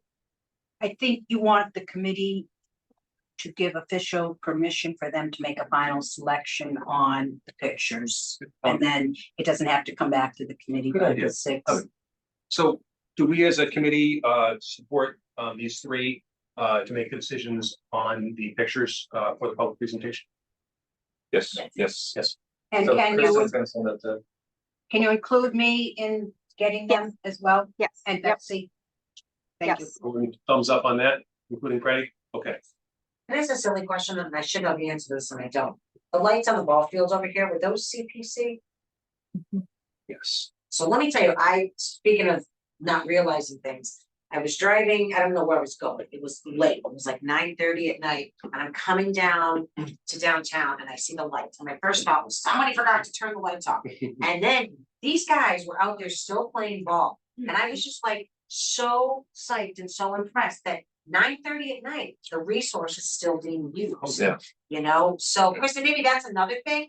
To be able to get a picture of like the softball league with the lights on. Yep, It absolutely. was really cool. It was so dark and it just. we're out there tonight, I think. Yeah, I think, yeah, but it was just, again, it was really cool because, again, I just assumed maybe the lights got left on because it was so late and now they had a game going, there was a ton of people there sitting watching them. And I thought, that's what it's all about, Yeah. I live, right near Mooney, and I love this time of year. I love driving by Finn and seeing the kids out on the ball fields and under Yeah. the lights. It's awesome. Really cool. Okay, So Freddie, did you want me to send it to you so that you can implement the edits, or do you want me to implement the edits? For the PowerPoint? I didn't catch it. I would love for someone else to implement the Okay. edits, but I would like to see the PowerPoint and as, if you do an update, send it back. Because I have a couple of things I need to add in, Yeah. and like one of them was this chart. I think did everyone get a copy of it? Of the, revenues, surcharge Yeah. statements, yes. I mean, that's $8 million. Yeah. Right? And one thing, when people talk about that it's better in the general fund, the fact that this is specific to the uses of, the Community Preservation Act, those were areas that typically don't get funded under the regular budget. Another that's drum, why. another drum to bang on here is the middle column. Yes. $2.365 million in free money. Yeah. So That's that's a big deal. Yeah. Okay, so we've done PowerPoint outreach for the 5-year CTA plan. So as I said before, I'm gonna be reaching out to I'm gonna write a personal email to chairs of various town bodies. In particular, select board, to ask for projects they envision being CPA eligible, that they would like, they envision asking for a funding recommendation for over the next 5 years. So in addition to that, I will have a standard non-personal email that goes out to every department head, so we don't miss anyone, and I will do that through working with, I believe Vanessa Hale or someone in the select board's office. Did I send out the list this was from Betsy's wonderful minutes of everyone. Yep, but it was throughout the minutes, so I combined them together into one, what people had said they were going to do for Brett, you were the lead on everything. Excellent, all right, perfect. I'll take care of it. Just saying. That's awesome. But And then all, is that available to look at? Does anyone have it to make sure we don't miss anything? Because I'm sorry, I interrupted you, Ben. I just wanted to make sure there were lots of things people said they were doing. It was within the minutes, right? You know, it was in the minutes, but did I send it out to you in Yeah, an you email? sent You did. Committee to do items. Did I get So I'm sorry, but it was hard for me to pull it together from the minutes. I just want to be sure everyone knows what they said they would do. say, So I forgot what I was. Oh, got it. so yeah, try to use it grant, added edits to presentation as one of your slides at last meeting. Committee will want to run through the CV presentation at meeting for final content review. Committee will have new numbers after the slides. Committee to do items can be done after the meeting, photos, talked through. That was your list. I Perfect. know my list now, and none of my list items are anything, none of these items need to be voted on. I don't believe, but you already said to do them. Yeah. And mine are just numbers. and the other thing that I was going to mention was, part of this outreach to all the department heads and, the various, town bodies is, Ellen put together a fantastic flyer that has not been, we haven't circulated it to everybody yet. We should do that.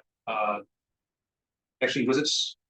We were gonna, I think some of us were gonna take that flyer and we bring the flyer up on screen. Yeah. It's just, if the committee's good with it, then we can start distributing it. Exactly. I have a Yep. list, you put in a different email of what everyone said they were going to do. Yeah, got that. Kristen will have the flyer posted to Southborough Sharon Karen. Yeah, and I'm gonna do it through the backpacks in the library, and Kristen's also gonna do it through rec, if I remember. So. And, yeah, Did we talk about posting it around town? Yes, that was in the minutes. Middlesex Bank has a nice, Are you able to share? At the screen? library. I'm not on the Zoom. but Oh, you're not. or can you email it, Betsy, if she emails you this flyer, can you put it up? either Either that or, I can do either it too. that or. Great, thank you. That's even. That's, I think you have it, but I can resend it. CCD on it too. Our next time with that is sending phony comments in this group, Oh, like We're we're discussing it, violating. so it's, you're fine. Yeah, you're fine. It's the We're safest discussing it. moment to send emails. Yes. We're in a 5 minutes.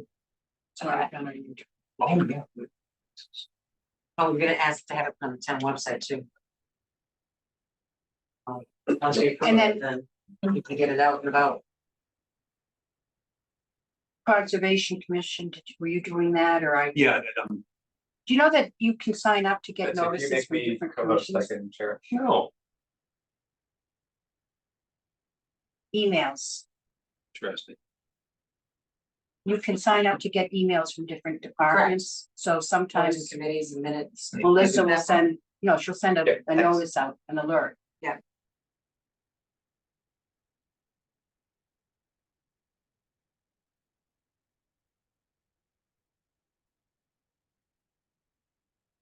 There we go. There we go. Oh, there you go. So is Ellen, awesome. Look at that. What software do you use? Canva, Yeah. what Christine's talking about, yeah. I think that's I perfect. I want to learn it. It looks so much better. It's so simple. No, you'll be great.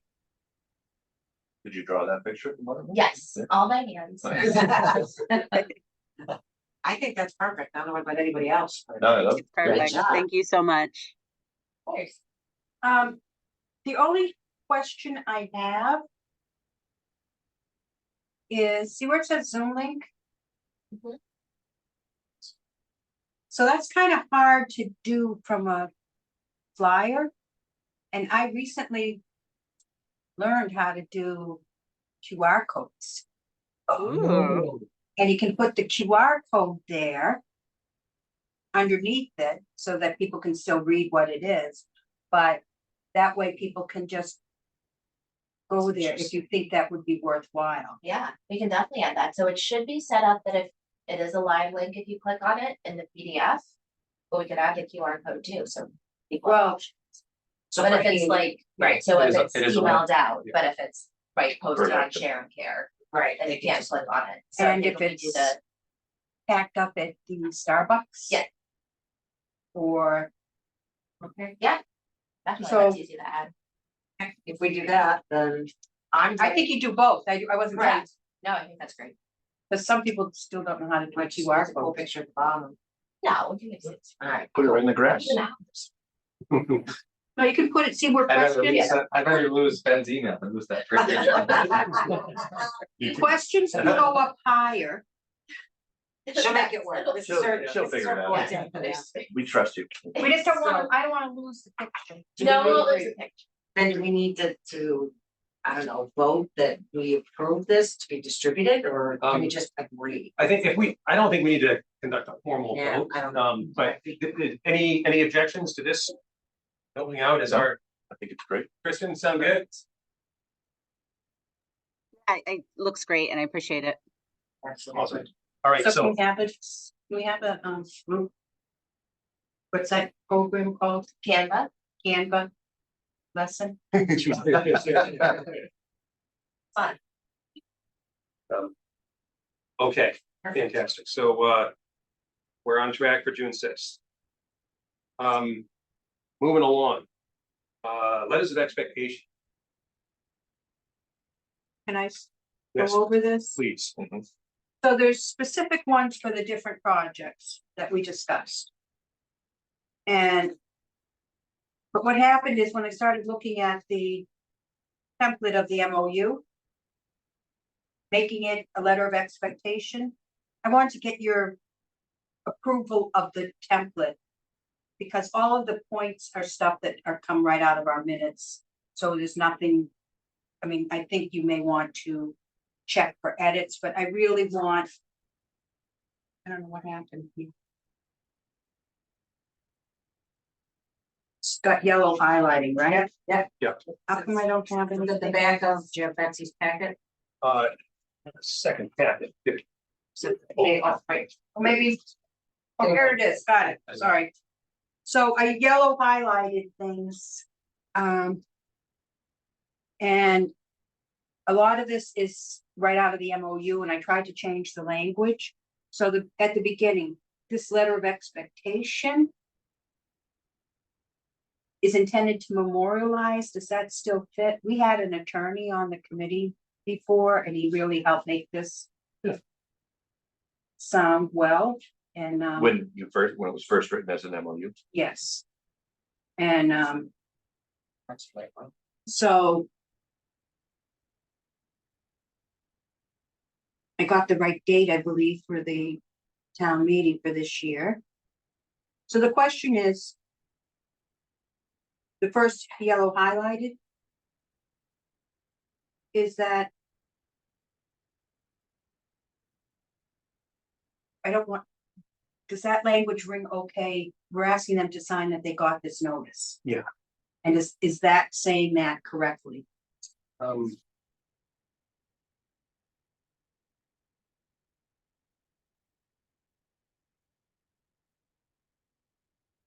Well, I think if we call it requirements, that might be.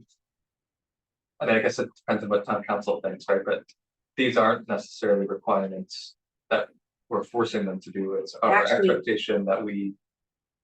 Actually, you are, because they don't get the money unless you say they do. And why would they? Okay.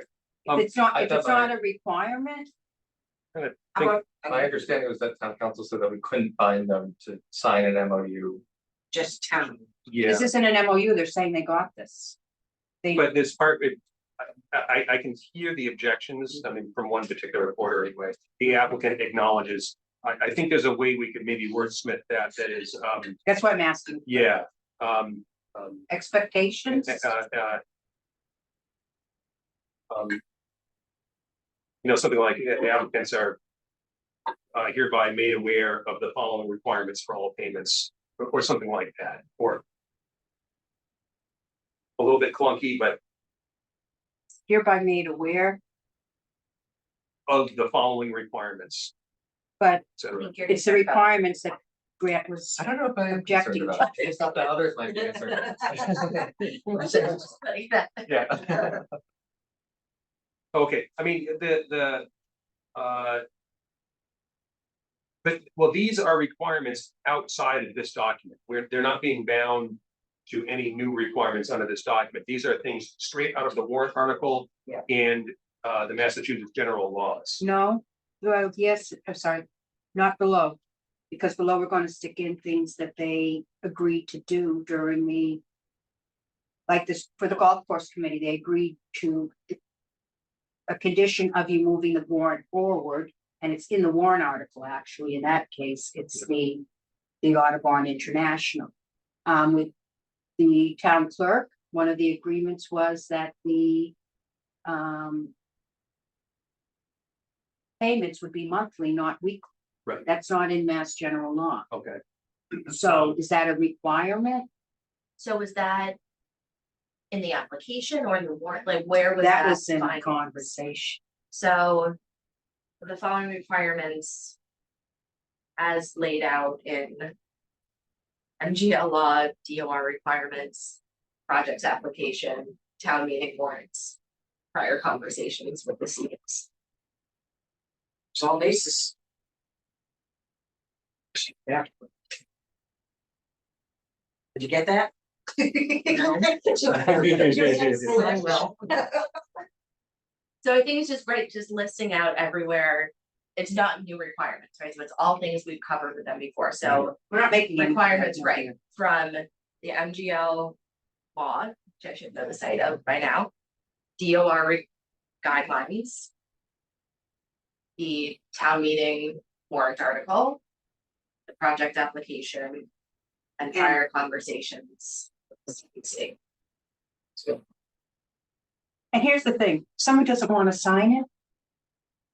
They don't have to sign it. Right. But we told them and. Yeah. And next year you'll have grant agreements. Yeah, I mean, I still think we need to have a little sit down with town council and talk about that. There's still a part of me that would like to do.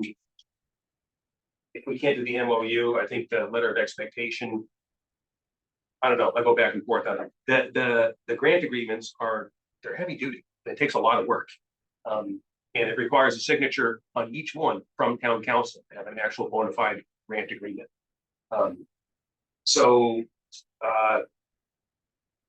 Should you have them for projects over a certain dollar amount? Well, yeah, so that's the discussion we need to have, like, when is it worth going to that level of effort? Is it, over $100,000 or, I don't know, I'll tell you, the thing that was perfect was MOUs. Can he come up with something better? Work with us to come up with something less than the grant, but Right. maybe more than the MOUs, the letters of expectation. Yeah. Or could he take the grant and make it? Three different ones at different price points, maybe? Yeah, so the DOR's model grant agreement is sort of like an a la carte thing almost. You can pick and choose from it. You don't have to include the whole thing. When you include the whole thing, boy, there's a lot of meat to it. I mean, every facet of the project is covered. So that's another excellent point. We could have sort of a lighter version for smaller projects. But that's for the next round. This round with the letter of expectations. Forget where I was going with that. Well, I guess, and again, I don't think I share this concern that town council has, but town council had said that essentially we can't do an MOU because. We can't enter into this legally binding agreement saying that these are requirements, and so. By saying that they've been informed of the following requirements, even though this is just a letter that they received the letter, like they're signing that they received the letter. He could say, hey, this is just an MOU called letter of expectation, Right. but we can wait for him to say that. Yeah. I hope he doesn't watch this. Yeah. And as Freddie said, the applicant can say, oh, I'm not gonna sign this. They can say that. Yeah. But then the goal here is not to make anyone do anything they haven't already agreed to Right. do. When they got their article, It's to make everybody's lives easier. and it's to make sure they understand what the CPC members are thinking when an invoice comes in to be paid or to Yeah. be reimbursed, that there's no like, oh, no, you can't, I didn't know I had to do that. So, there was never any intention of wielding a Yeah. bat. It was always a handshake, and that's what this intention was, so. These are all the things we talked about. We put them all in one place so that, there's no confusion. All right, so the first highlight, I think we've got that worked out. The next one is just.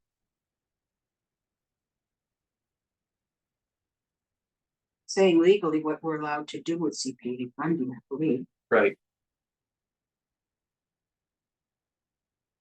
I had a concern about date of meeting because they came in numerous times. So do we need to include a date of meeting? Or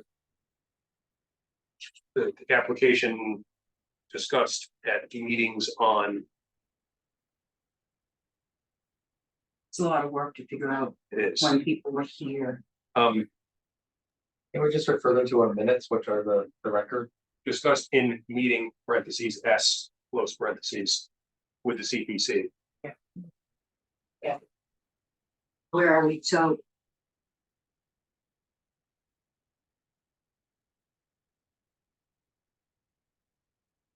Into the community, quarter. I'm sorry, Community Preservation Committee and Enforcement Meetings of the CPC, at meetings of the CPC, yeah. meeting apostrophe S of the CPC. Yeah.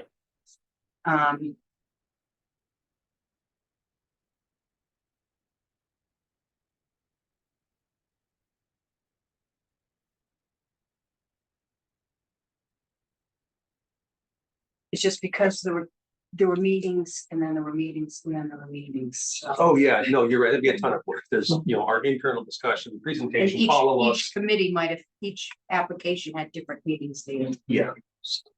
That would be. All right. The next paragraph is verbatim from the MOU, which was letting them know that if they want to make changes, they need to come in and talk to you and not just make the changes without notifying you. Which is basically said in the warrant article using different language. Well, I think the warrant article only talks about contingency funds. And the warrant article is only for what, doesn't say you can't make changes to this or you won't get funded. Okay. But this is just spelling that out because the only reason we have this is because things happened in the past. And people did change the projects and didn't come back and talk to the CPC. So we only found out when they applied for the same project again. It was like, oh, we didn't do that. Mm. So we did something different.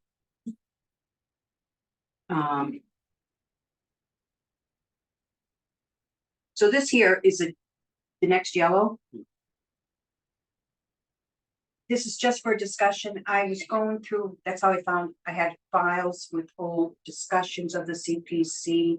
And one of the issues is Mass General Law's requirement for procurement. Now, anyone is required to do that. They go out and they know it when they go out to bid. But their procurement laws in place, even if you don't go out to bid at lower dollar amounts. And does that come into play? And is that anything the CPC feels is needed to just, it's just sort of saying you have to abide by the law. Did you know that there's, some people may not know that there's a procurement law, and I don't think the CPC wants to get involved in checking out if they did what was right. So I thought, could it be a letter from the chief procurement officer's office? It wouldn't even have to be Netsmart Purple, but someone in this, if you had a form that has been done. Or is this just going beyond what you need to do? I would almost say certainly have something in here. All projects must comply with Commonwealth procurement laws. Applicants are encouraged to speak with the town's chief procurement officer, get Mr. Purple's contact information to ensure these requirements are met. Period. You get that, Betsy? No.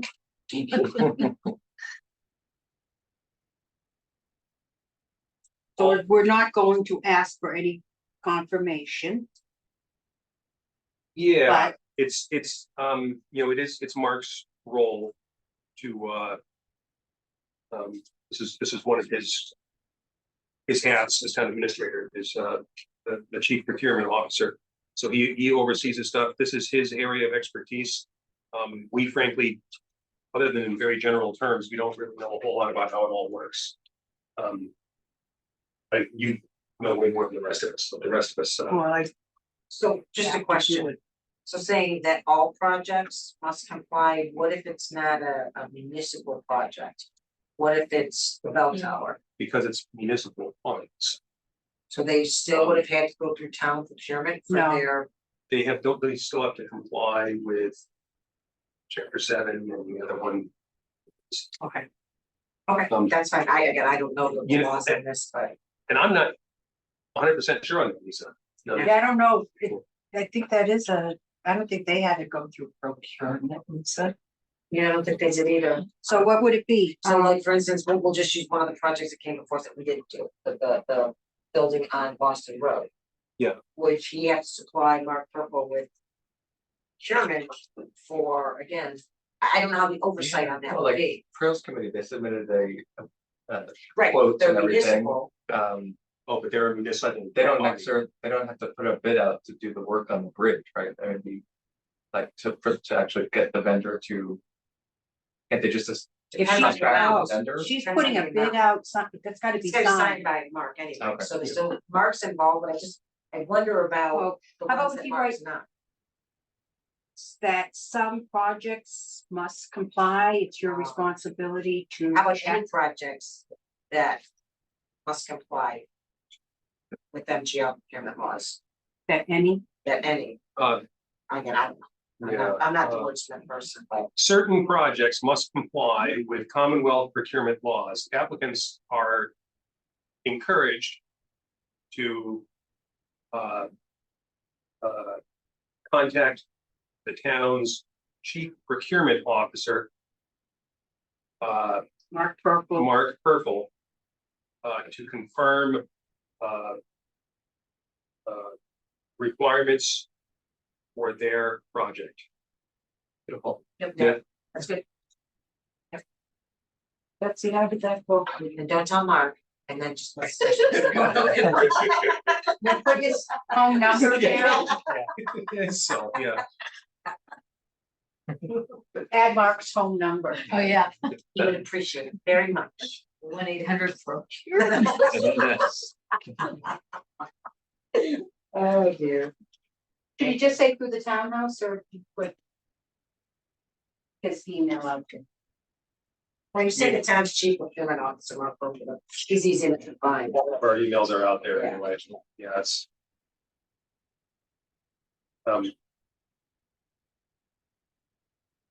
Next one is fine. Yep.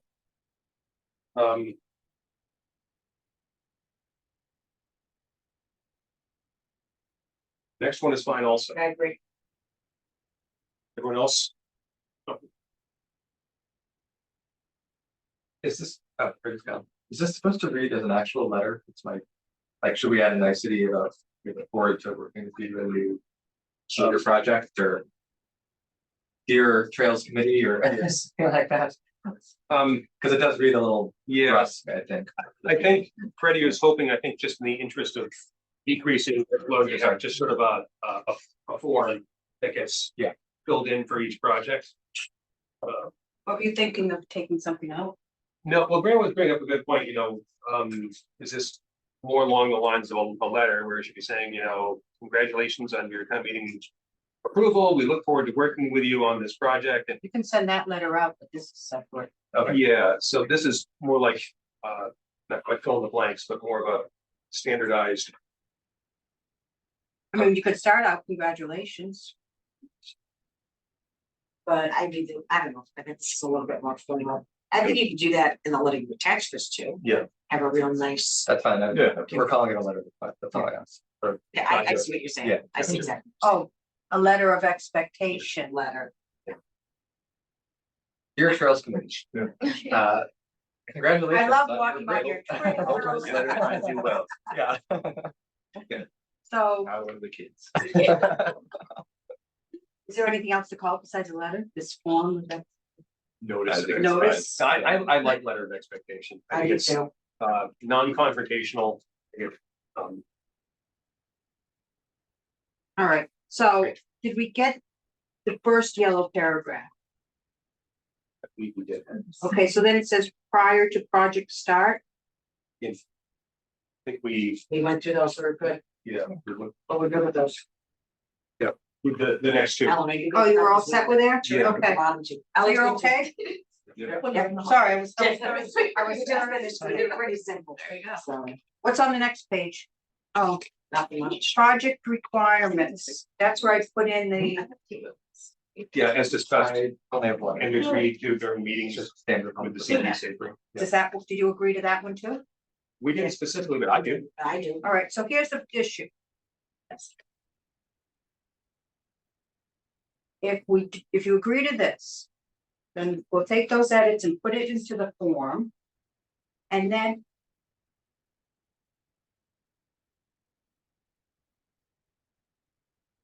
And then I will go through the minutes and we. Paste in what needs to be pasted in the warrant article, and we'll attach the. The application. And we'll have the specific outside of the warrant article agreements. Maybe that we put in, or highlight some of those agreements again. And then I will send it out to everyone. And you can send me back edits, and then you will have the final document on June 6th Yes. at that meeting. And then the funds are not available until July 1st. So we will then have this ready for people to have before July 1st. Does that timeline work? Because you're not going to meet again, so you want to finalize and approve it at the June 6th public It hearing. does. Does that work okay for everyone? Yeah. I have one last proposed change. Second page, project date, anticipated completion date. Underneath that, there's a signature area. I would suggest at the top of the first signature, we just have a heading that says applicant's acknowledgement of receipt. Just to stave off Oh, yeah, something from town council saying, wait, no, this is a contract, can't do it. We just want them to acknowledge they received the letter. And again, they want to refuse, it's fine, just, please keep the paper and refer to it from time to time, and we're all good. So we will hand this to people.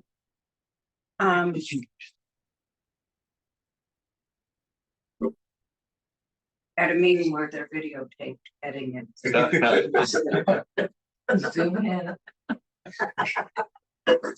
Okay. Okay, Fantastic. applicant's acknowledgement of receipt. Okay, that sounds good. Betsy, you and I can work on this, right? You've got the notes. Thank you. Okay, yeah, thank you very much, Freddie. See, this is. Just thinking how to even approach this was like mine. Yeah. So much easier when I was in one. Okay, next up, the 2024 application for 2025 annual town meeting. Thank you to everybody who went through and forwarded comments to Betsy. And thank you, Betsy, for summarizing them all. yeah. I didn't ever get them. Now, these are changes that have been already incorporated. I Oh, was told. Oh, not okay, to. I was okay. told just make the Understood. list. So I went through these and honestly, I knew I made some mistakes. But boy. Welcome to the club. Yeah, but this is great. You can't see your own errors. Are there any capital letters here that I just have a couple. Yeah. Everybody's happy with the Um, terms. Yeah, thank you very much for taking the time to go through. But I would also say too, as someone who contributed some of these changes, they were incredibly minor compared to the amount of work you put into that document. Which was very impressive, so thank you for that. Oh, thank you. I think it will also be a good resource not only for applications going forward, but also new CPC members. Yeah. Oh, yeah. Just as an overview of like what is CPA, what do we do? Yeah. Especially the first maybe 5 pages or so are really helpful. That's something I hadn't thought of, but thinking back to when I first joined, there's a learning curve here. There is. So, well, great. can I jump in? Yeah, please. As of last summer sometime, this was, I don't know how long it's been here. March of last year? May? March, yeah. This was a pretty brand new committee. And you should all give yourselves pats on the back and applaud yourself because really, you have come so far on very complicated and a very complicated application season. Like you're just all like so proficient in knowing CPA now, which is really, it's really inspiring to me. The level of investment from every single member of the committee is, in the 8 years that I've been here, this is head and shoulders above and beyond. To have every single member of the committee just sort of fully invested and fully taking part, it's awesome. Yeah, you really, and I couldn't let that go without saying something because you really are impressive. So give yourself a pat on the back. If folks are comfortable with it, I would call for a vote to approve the application handbook as amended with the changes that Betsy took the time to collate here. Folks feel generally comfortable with that? Yep. All right, would somebody like to make a motion to adopt the application handbook as edited? So moved. Is there a second? Second. That was Brett and Grant. Got it. And then because we're a hybrid, I will call the roll. Kristen, LaVault, yes. I'm sorry, I should be doing first and last names. Lisa Braccio, Yes. Ellen Maria, Yes. Grant Barrington, Yes. Brett Peters. Yes. Ben Smith is a yes. Yay. Yeah. right. I did it. So that's the handbook. That's the handbook. So next up, oh gosh, I haven't even looked at updating the application yet. So here's the thing. The handbook's really important. And you can. I don't know that the application, I think you will want to revamp it at some point. But I think you can just do a bare minimum. Yeah. Because you have to have it for the. It has to be live for the forum, June 6th, Yeah, right? I mean, It's worked in the past, so I'm not as nervous about dating. we could literally change the date on it. Yeah. And it would work. We don't have any grievous problems that need to be. Agreed. How about Give me a at, funny look. no, I'm thinking at the top of it, say.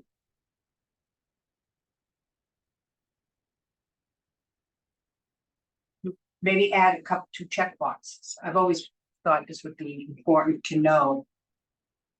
Have you watched the annual form? And 2, have you just to, I don't, maybe it's not a checkbox, but suggestions that you watch the annual form and that you have looked at handbook. or some notice that the handbook is your guide to read before filling this application out. One thing that I had mentioned previously, for historic projects and open space projects is whether or not we want to have a question saying, do you intend to pursue a conservation restriction or a preservation restriction? Just so that we know going into the application where the applicant is. I think that could be useful. Okay, it's a, 'Cause I think that was something, it's a requirement on open space, doesn't go forward if they don't. and historic, Is a, not a requirement besides this committee's. isn't this our application though, or is this our committee's application? You can make it, Well, he's just saying a question, are you planning on? He's not saying you have to. but I'm saying you Yeah. have to for open spaces, it's the law. Well, even still, Yeah, still asking. If they say no, then we know. That's It gives us more We have information. to say. it gives us information going into the process, I because just I'm think- thinking of the Southborough Historical Society one, in which we kind of got until like February, I want to say, trying to figure out whether or not they were going to pursue a preservation restriction or a deed restriction of some kind on it. And then at the end, we kind of found out another not. What about, are you aware a conservation restriction or preservation restriction may be required? How about, are you aware the law requires conservation restriction on open space? I'm not gonna get those without it being a town project. It's a weird thing to put on an application. It It might is. not be an open space application. Right? One thing I guess I could say is Check that off. it's, so conservation restrictions, preservation restrictions are covered in the application handbook. That's true. Yeah. Although not specifically called out in the application.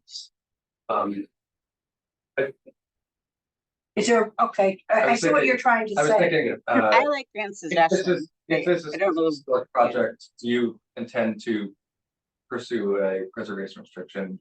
Yes, no, unsure, perhaps. But it's only, preservation restrictions only for building. And how often are you gonna get that moving forward? Like Jim doesn't have to put a preservation restriction on this. Right. No, I mean, I kind of like the idea because it can hopefully circumvent some of the confusion we had that Grant mentioned this year. That the applicant, we hope, is reading the handbook, and I get that it's covered, but like this is a way to kind of reinforce it. Like if they don't know what that question means, then there's a problem, right? Then they need to educate themselves. Like Jim would know, oh, like obviously not. Anyone who has a project, right, would know, but if they don't know, that's almost more important because we don't want to get too far in the process without them having considered that question. I don't know the right way to phrase it, but I'm in favor of What it. about something like this? Under the, I forget what we call the chart, the Community Preservation Act eligibility matrix or whatever. If we put underneath that,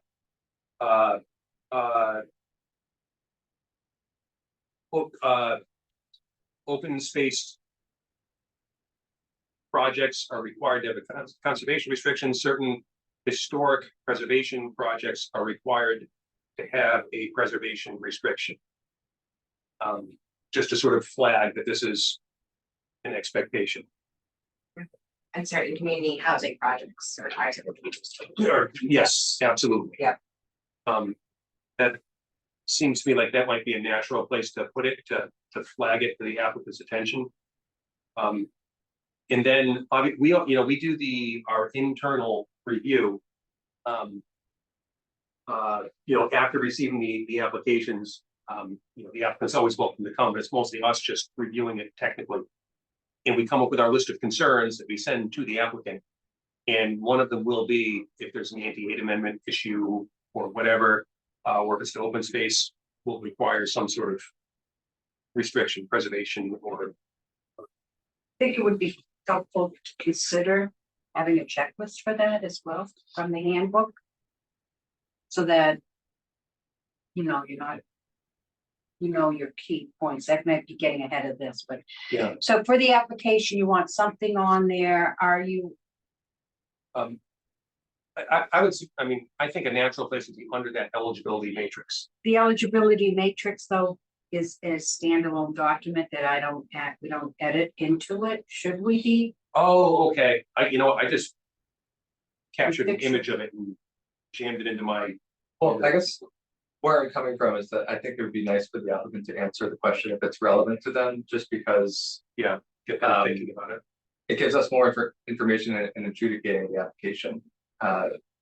Personally, I think that I probably wouldn't have given that application as much credence, stringing it along for 3 or 4 months, if I had known at the start that they weren't intending to pursue. Well, they did say they were going to. Well, yeah. The application said. they Well, then I were. could say you said in your application that you were going to do this, you know, I think, um, I get the point you're trying to make. but that's just me. So you want a yes or no? Not just a notice that it's required. You want a box to check off. I think that'd be nice for us in adjudicating it, but that's just Okay. my opinion. How would you put it How in? about this?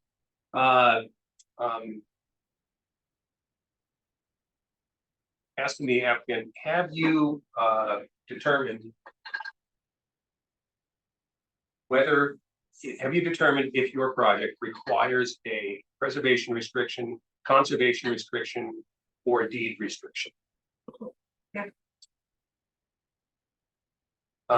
Yeah. And that sort of flags the issue to their attention, and I think, Grant, you brought up a good point there, we might look at that and think, I don't know what that means. And then, You could give them that checkbox, even say yes, no, or unsure. yeah, That's something your Does that- first discussion point, does that work? you could knock out. Maybe. Yeah. Application are was you no getting what you further, want?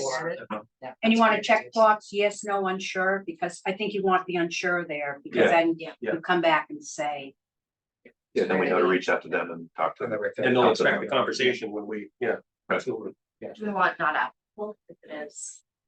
no, because then they Documents will or just- decide it's Check- not yeah, applicable. Everything can check no, I guess.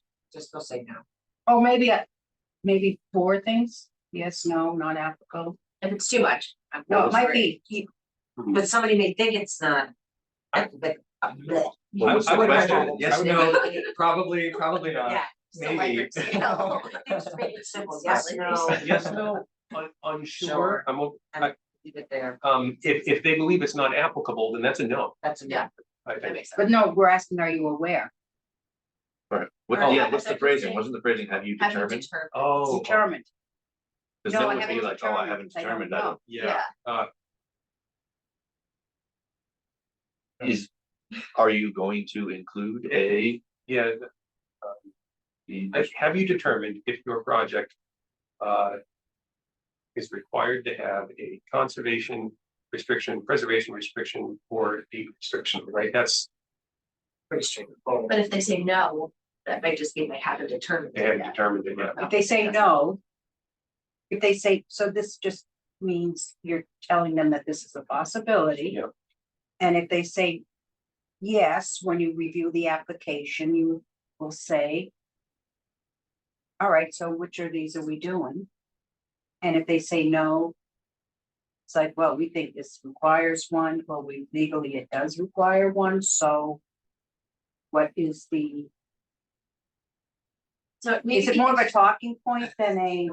Yeah. Yeah, I feel like it's. I think the answer doesn't matter as much as the point that we're putting it on. Yeah.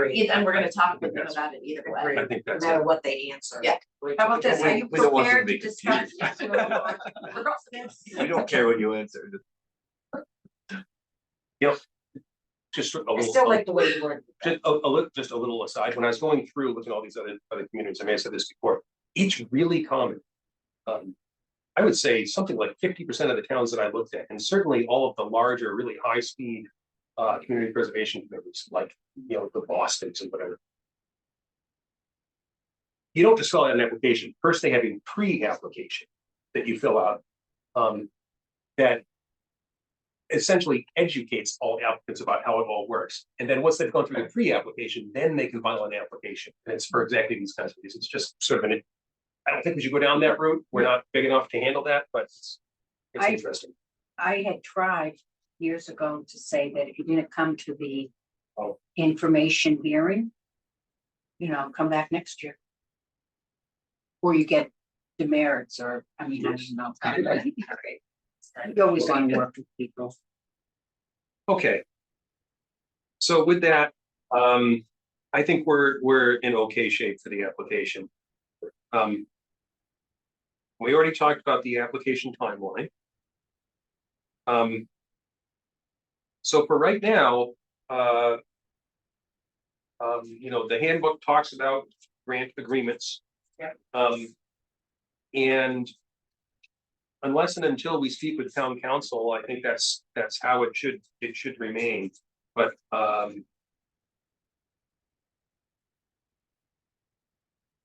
sometime,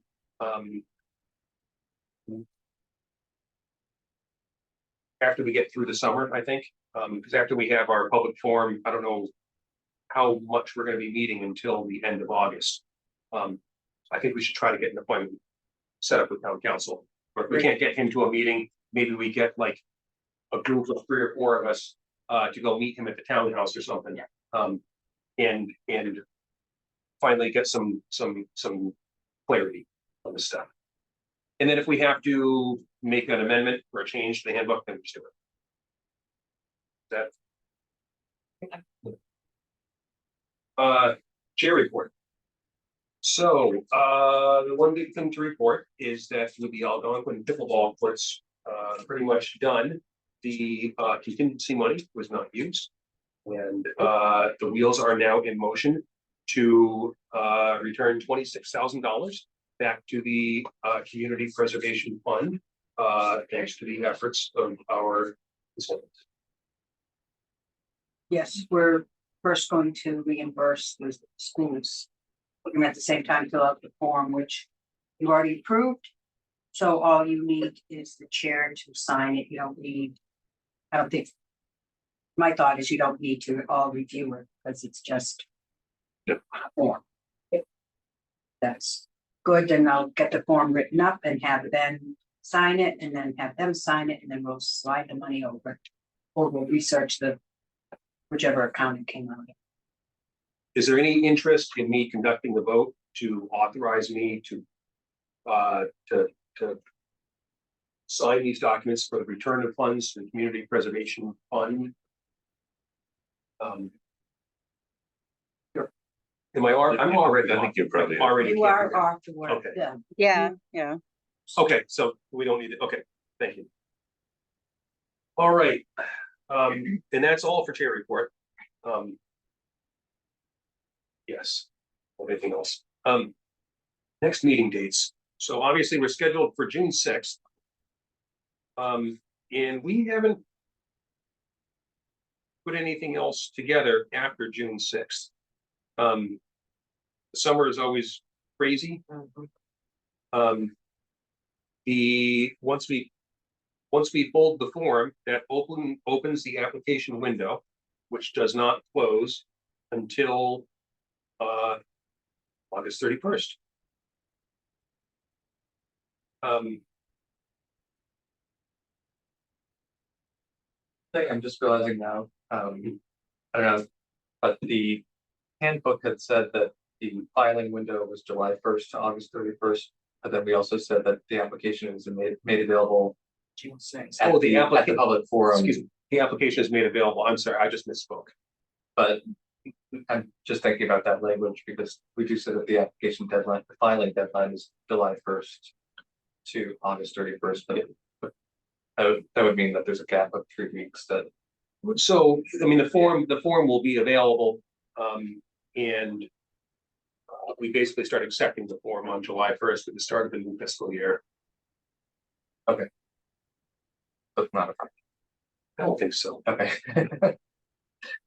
People can look at the form. So Can they submit it earlier and we just accept it after July 1st? They could No. email it in, we would. here's the thing, We're not gonna get Don't it be until silly. August 31st. Yeah. Yeah.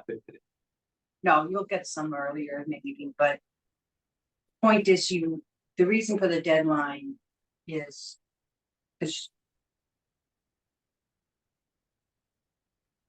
this is something, okay, I'm gonna say this for the committee to think about too.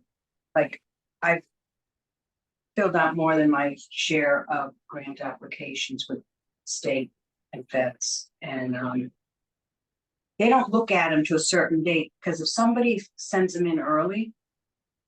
Are you going to, as a committee, start looking at them, because it sort of makes people feel like they rip open the envelope at a certain day, right? Yeah. And it is a perception that people who you read first, you get to know it better, or you don't have, like it. I don't think it's like that because we've always had enough funding for it, but who knows what's gonna happen this year? And you can accept the grants, the applications come in, but do you want to review them as they come in? I guess that was my simple question. And if you see a problem doing that. The only thing I was saying is that I think the handbook language says that people can't submit it before July 1st. But the application is actually going to be available on June 6th. Yep. That's So they You kind of- want to say it's going to be available July 1st? You're going through it at the presentation? I think it's helpful to have it available before. Yeah, they wanna because see it. It's gonna take some time. It really should take them some time to put a thoughtful application together. This isn't, when I get a free hour on a Saturday kind of thing. So there's some pretty heavy work involved, even in a smaller project, Even if they submit it early, there's nothing to stop that, correct? Yeah, It just. I think it would get sat on and hopefully I wouldn't forget it's in my inbox. Okay, but that's fine. To Yeah. answer Freddie's question, I think it's not gonna be a sort of formal ceremony like, opening bids or something like that. But I think they should all be evaluated at the same time. I was just looking through my calendar and September 5th is the first Thursday after the end of the filing window. Maybe that is the meeting we should have where we. Is that before or after Labor Day? After. It's the week after Labor Day. Labor Day is the 2nd. Will that give us enough time to review in detail if they come in on 31st? Probably, right? It's an internal review? Yeah, this would be to start the internal review, and there's nothing saying that we have to complete the internal review of every single project on the first meeting, but we can certainly begin the process. Yeah. What's the following week? Is the 'Cause 12th. that's a short week of Labor Yeah. Day, isn't I it? have, I wouldn't be available on that Thursday. I've got conservation. The 5th works for me. We want to do that.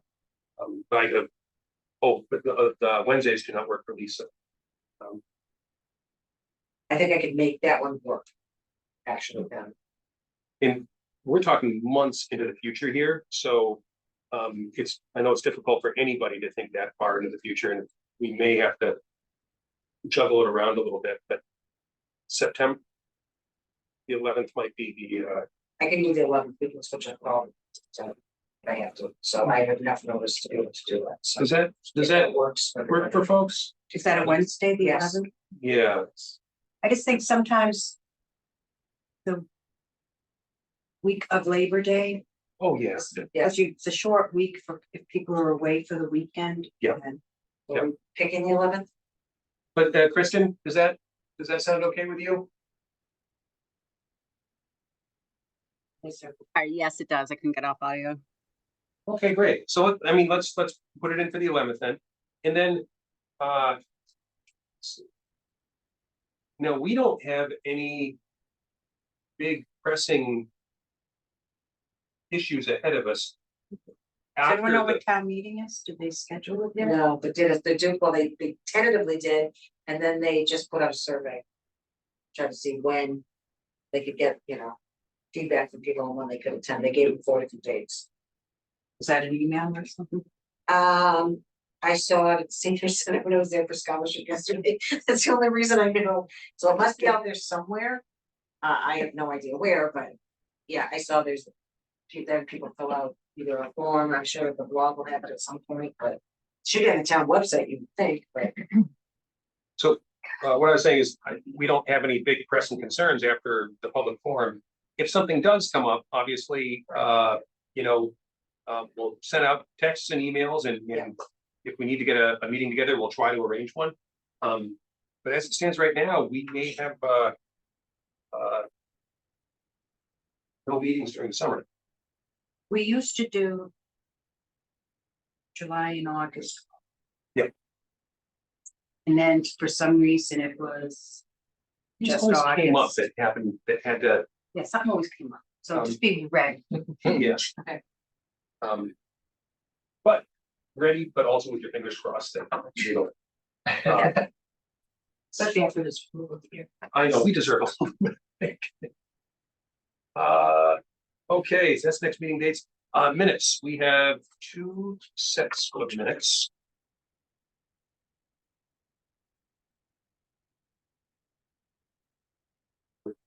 Everyone had a chance to thumb through the minutes of April 4th.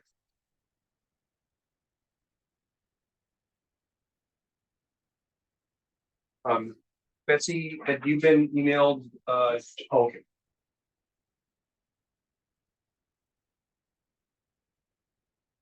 Print them out. Yep.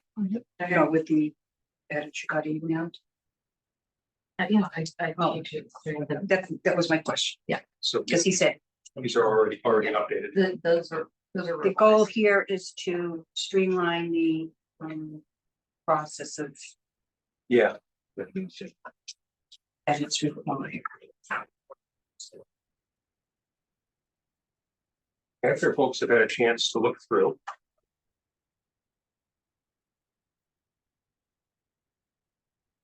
If there are no changes, just looking for a motion to accept the minutes as written here. So moved. Is there a second? Second. All right, I will call the roll. Kristen Levault, Yes. Lisa Braccio, Abstain. Ellen Maria, Yes. Grant Farrington. Yes. Brett Peters. Yes. And Ben Smith is yes. And so next up, the minutes of May 2nd. Betsy, can I just say how much I appreciated the minutes for May 2nd and how detailed you were in a variety of things on here? I mean, I forgot, I must have thrown out the paper where I wrote down what I was supposed to do and everything. And I thought, my God, I gotta go back and watch the whole meeting. So thank you, thank you, thank you. Much appreciated. She's the best. She is the best. She's the best.